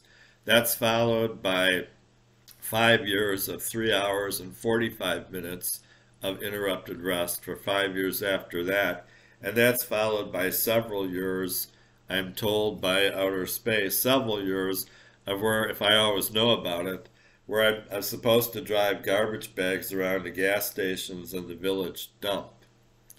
And as I said, as time went on, they got less and less friendly. The village closed the dump, even though I liked the dump. I made friends down there, and I enjoyed throwing stuff away, and some people would take it back to their house. They wanted to use some of it. I liked it there.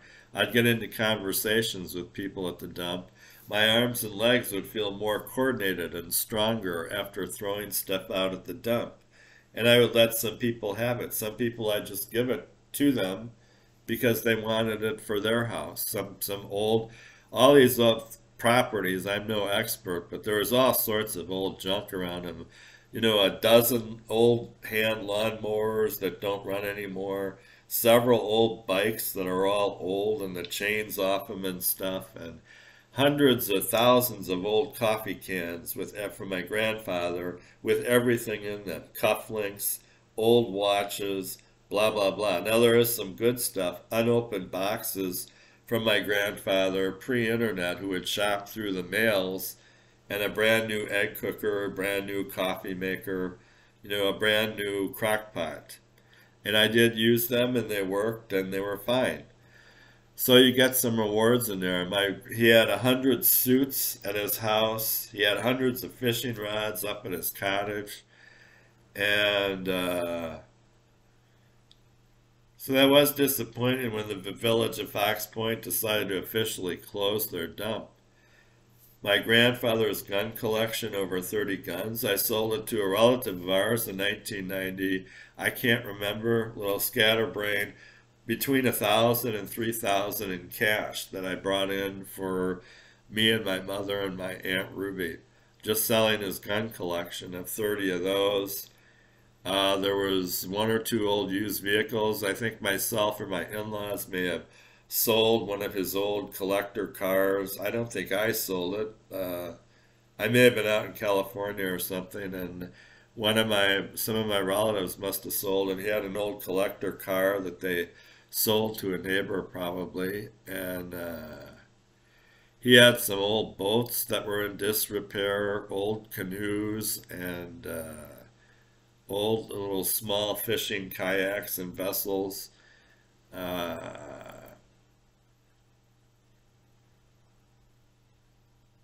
so small amounts of money would trickle in. I held a what you call it, a rummage sale. And again, the voice, told me it would not allow me to earn money. Only my relatives can sell stuff and earn money. Well, that's not true. I worked in retail sales myself for 8, 10 years and earned commissions. Also telemarketing. Anyway, I held a rummage sale, probably spent $95 and brought in 130, or spent 130 and brought, I think that was it, spent 130 on an ad in the newspaper or something and brought in 95, something like that. But for a while you have some cash there. You can pretend, the spending can be on a credit card and the cash 95 comes in. For a while you have something. So that was it. And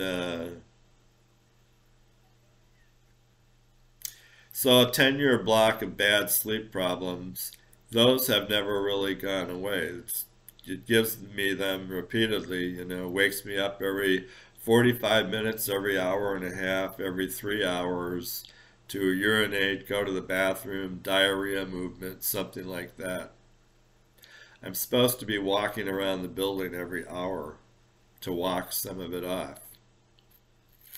As I said, back in 1987, I was a regular jogger and I was told to jog by a specialist, to walk or jog. I had a problem with a noise in my head. It was not mental illness. It was called, I pronounce it tinnitus. Some of the young people nowadays correct me and say it's tinnitus. Anyway, too much caffeine in the soda, causing like a ringing in the ears, a noise in the head, a whispering noise.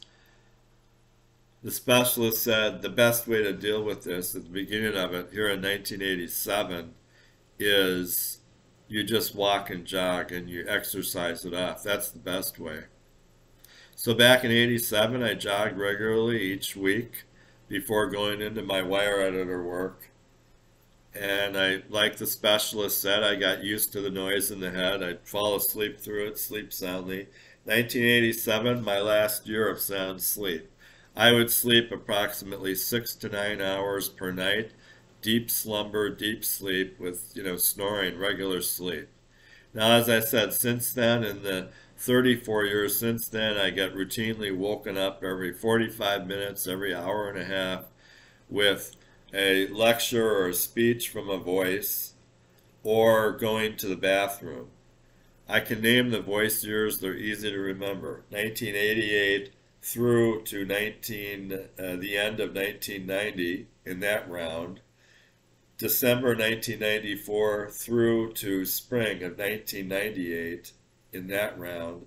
And now here a third round of the voice starting, we'll say, January of 2021 until here and now, September of 2022.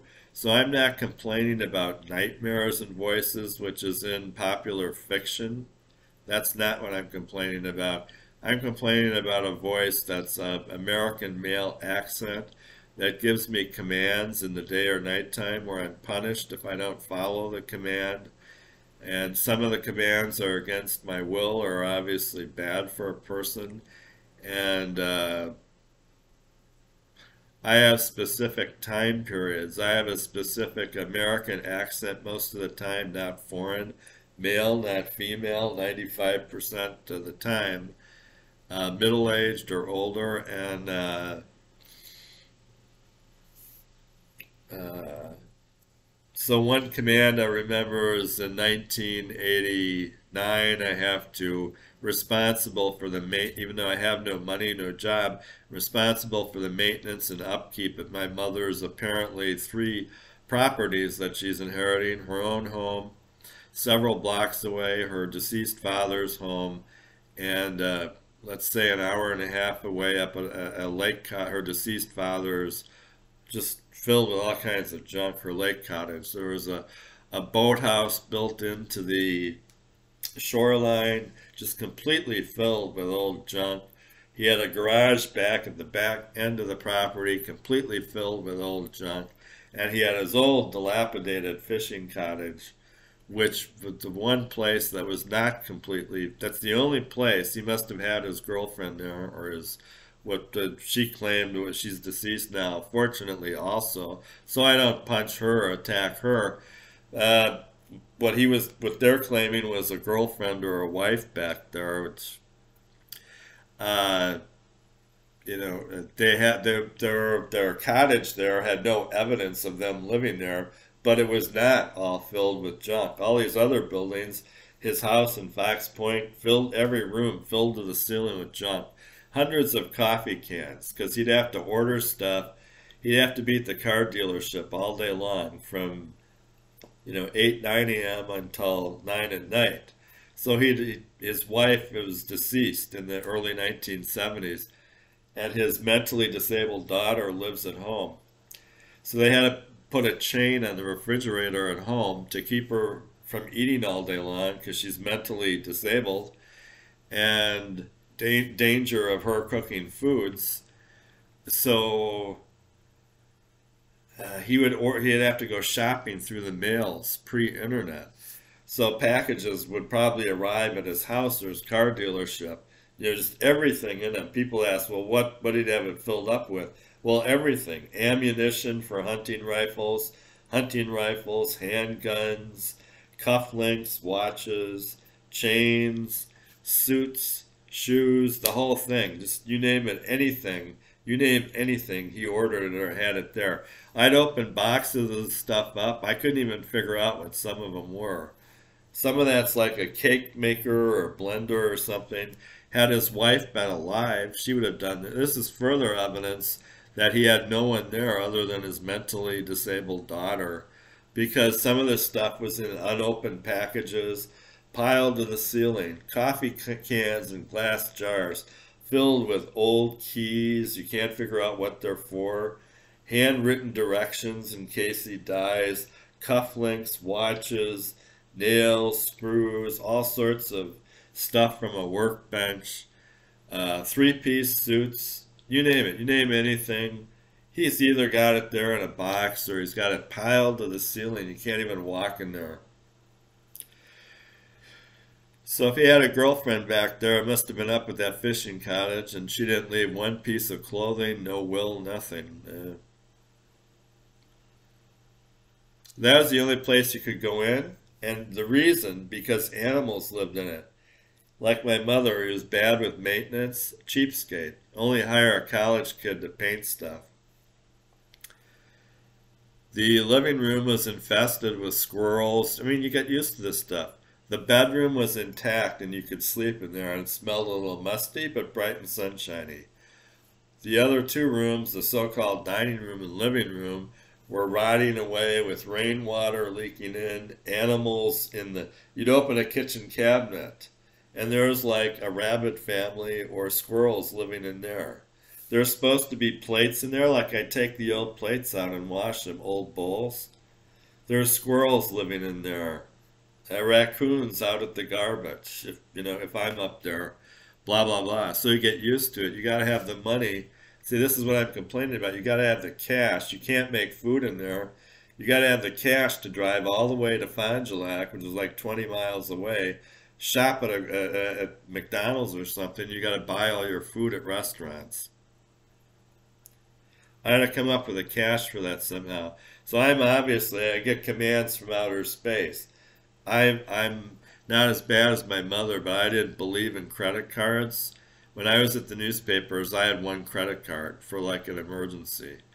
I've now ordered again a command from outer space against my will to routinely get these credit cards on me. So I'm obviously going sideways. Some of these are funny. I've been unemployed a lot, and this card is letting me have a pretty large amount of credit, pretty high limit on that one. So this is funny stuff that's coming from outer space. I'm not as bad as my mother. She's a total cheapskate. She did not give one penny to the Republicans or Democrats. So it obviously was not her donating $250 to the state library board, 500 to a birdwatcher committee. That's not her doing that. That was that crooked lawyer. So here now, um, what am I saying here? So here now, I obviously can't make food up there much, just a bologna sandwich or something.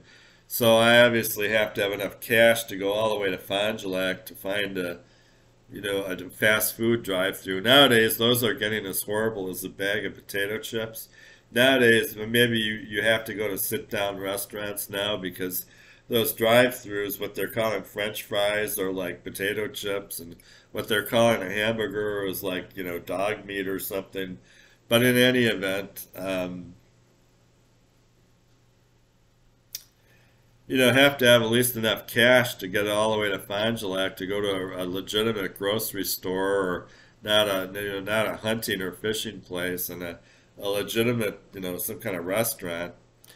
So, outer space commanding me, I'm just to sign up for these credit cards, and for some reason I get approved for them, and one of them's got a very high limit on it, so I'm either going to be living in a jail, or, I'm like anybody else, I'm going to spend it then if they're going to give me that limit. So that's what they did back there. Um,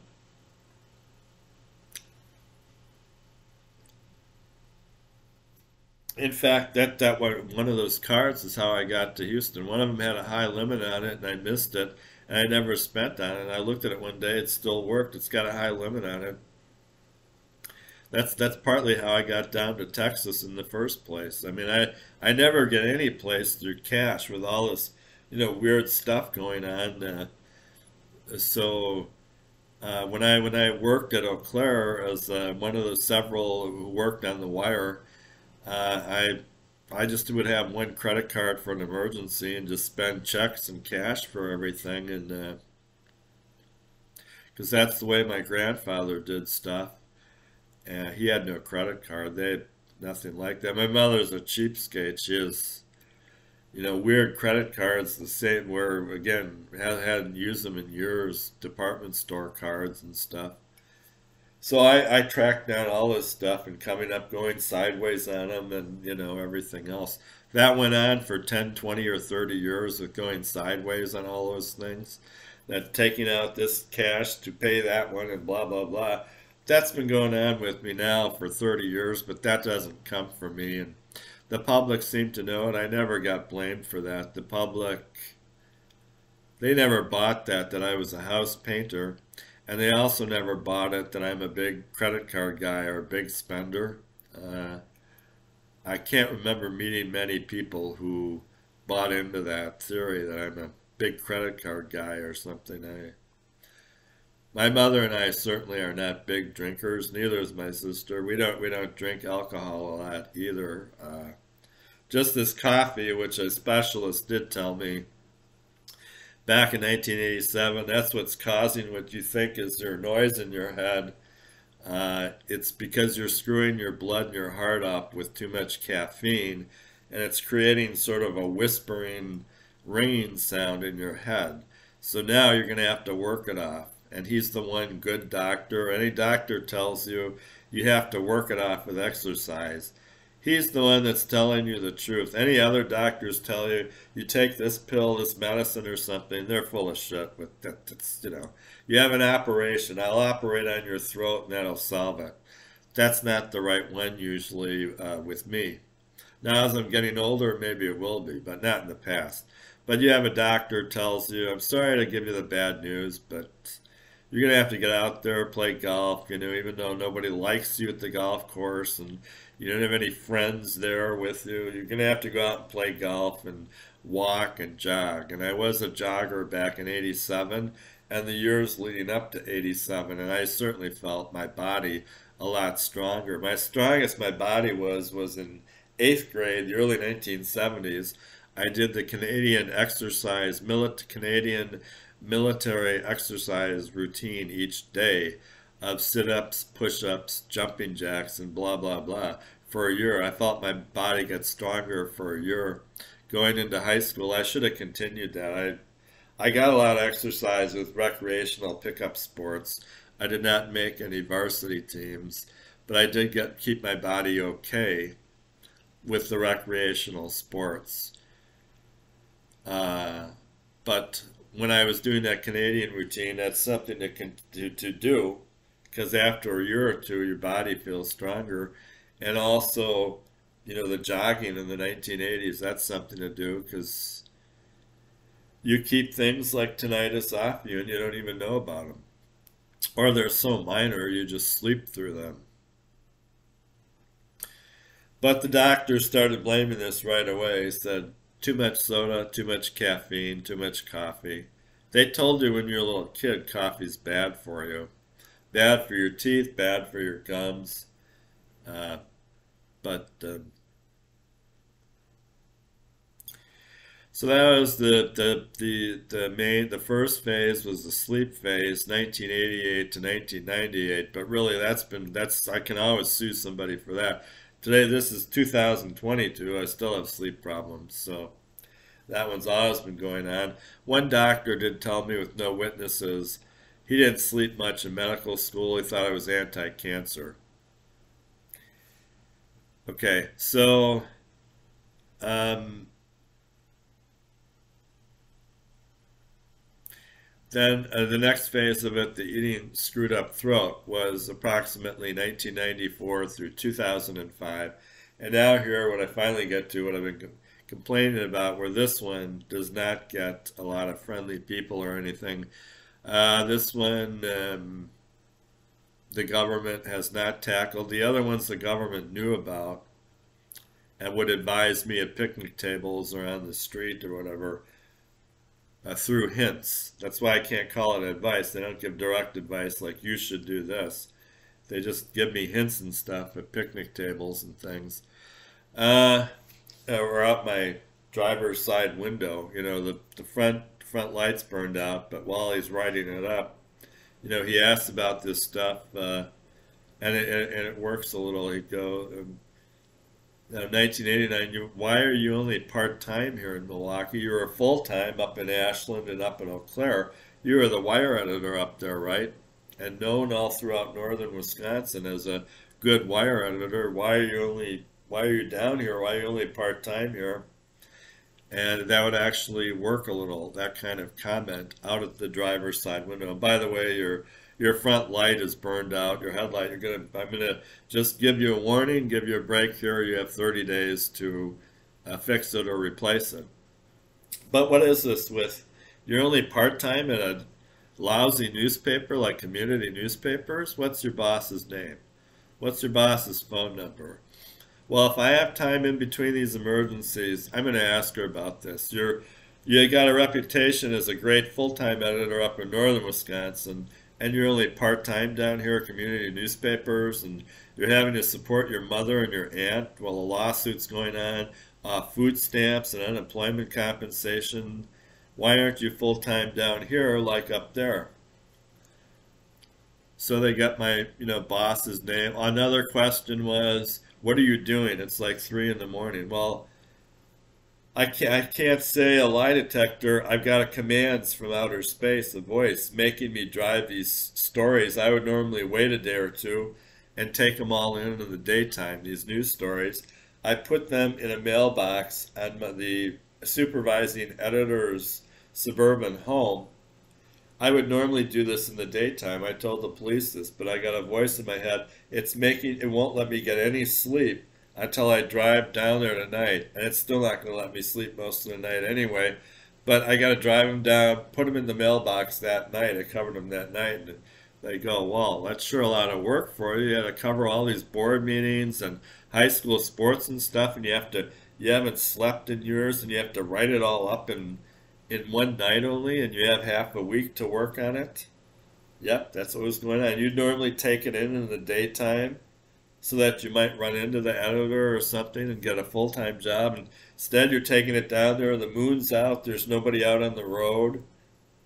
and a cop pulls you over just to ask you why you're driving around at 3 a.m. Your headlights suspicious or whatever, and it's because I got a command from outer space. I won't get any sleep at all until I put them in her mailbox on the side of her house. All right, so then this last 10 years has been this splitting headache thing, and I guess the government's been leaving it to me with these black and white movies, with again the literary classics and fairy tales, either reading them, audiobooks, or color movie versions to go with the black and white movies, and then to get exercise, which I've been bad at, been very busy with, again more deaths and wills and stuff and more forms to fill out and the old properties again falling apart and having to come off bike riding, which was keeping some weight off, and stand on a ladder and paint an old wooden section or something, leading to a weight gain from drinking soup and eating potatoes, and the cold air outside in Milwaukee, wanting to get in and warm up, not a professional contractor, and coming indoors to eat some soup and some potatoes because it's chilly out there, and my old elderly mother in the den watching the family room watching Packer games, and the neighbors across the street. Well, we don't buy it. You're a professional contractor. You used to be a newspaper guy or something. I don't believe you're a professional plumber, or all the different things, all the rain leaks and everything else, and the bird holes, and climbing up on ladders. Of course, if you fall off there, you're permanently disabled or you die. Dr. Pullman, a friend of our family's, did die that way. He died at age 73. He was an anesthesiologist type doctor. I don't know what you call the official vocabulary term for that. And he died at age 73. A real nice, large suburban home, almost a mansion. He was servicing it himself also, and he fell off the ladder and died. So, of course, I noticed that in childhood. I liked our first house, a ranch house on Cleveland Avenue on the south side, because there's just one story. You fall off the ladder there, you just get some bruises. Those things out in the suburbs, those are serious. You got to have the money to hire contractors, because you fall off the ladder there, and you're hitting the deck, you're permanently disabled. So unfortunately, that's what they had out in the suburbs. They got to climb the ladder up to the roof lots of times to paint it, clean out the gutter, and blah, blah, blah. The old chimney falling apart, and all sorts of birds up there, and then small ants and insects getting in due to the birds up there, and small animals, again, like squirrels and raccoons, rabbits out in the yard. So, well, that's it. This has been the headache part the past 10 years. Splitting migraine headaches. They can slow me down by 3 days. They really screw up my schedules. And having to lie down and take naps. That's called dozing. Dozing and deep slumber are not the same thing. As a doctor pointed out to me, he said he didn't sleep through medical school, and he thought it was anti-cancer. And I guess a lot of those writer types don't necessarily sleep a lot. Well, anyway, I've been complaining about this pretty much. It's over 2 hours. I'm going to stop this one now because otherwise it'll never upload. The intent of this was to be private, but these extemporaneous things seem to express my stuff as best I can. But again, this is material that can be videoed or written down because I get into the details of it way too much. I could go on with this all day long. In here, past 10 years, the headache part, it's been supposedly I can go to the movie cinema once a week or once a month. That supposedly helps. I Before the coronavirus, I went to high school sports events, and they worked better than the movie cinema. Approximately one a week, one a month. I go to the library occasionally. That sometimes works. And videos and movies and things on the computers here and the phones, they sort of work. There really is nothing that's worked well And I believed all along taking pills and stuff does not work, and the side effects of those are as bad or worse. You know, again, the coffee, the main thing the doctors have warned me about is soda, the caffeine in it, wrecking your teeth and gums, but also coffee, just bad for your stomach and everything else. Also, taking a lot of aspirin is bad for your tummy, your bowels, and things like that, I've been told. So far, I haven't succumbed to problems, but that's what I've been led to believe. So we have in this, the main villains are, you know, cigarettes, alcohol, sodas, coffees, and energy drinks, and blah, blah, blah. One of the main ones being a lack of exercise, too much sitting down, not standing, walking, or running enough, and too much sedentary. Well, I think on that note, I'm going to call it quits here. I have even more of this junk. I get into the details of it way too much. This is a video now. It's at 2 hours, 20 and a half minutes. And I'll say goodbye for now.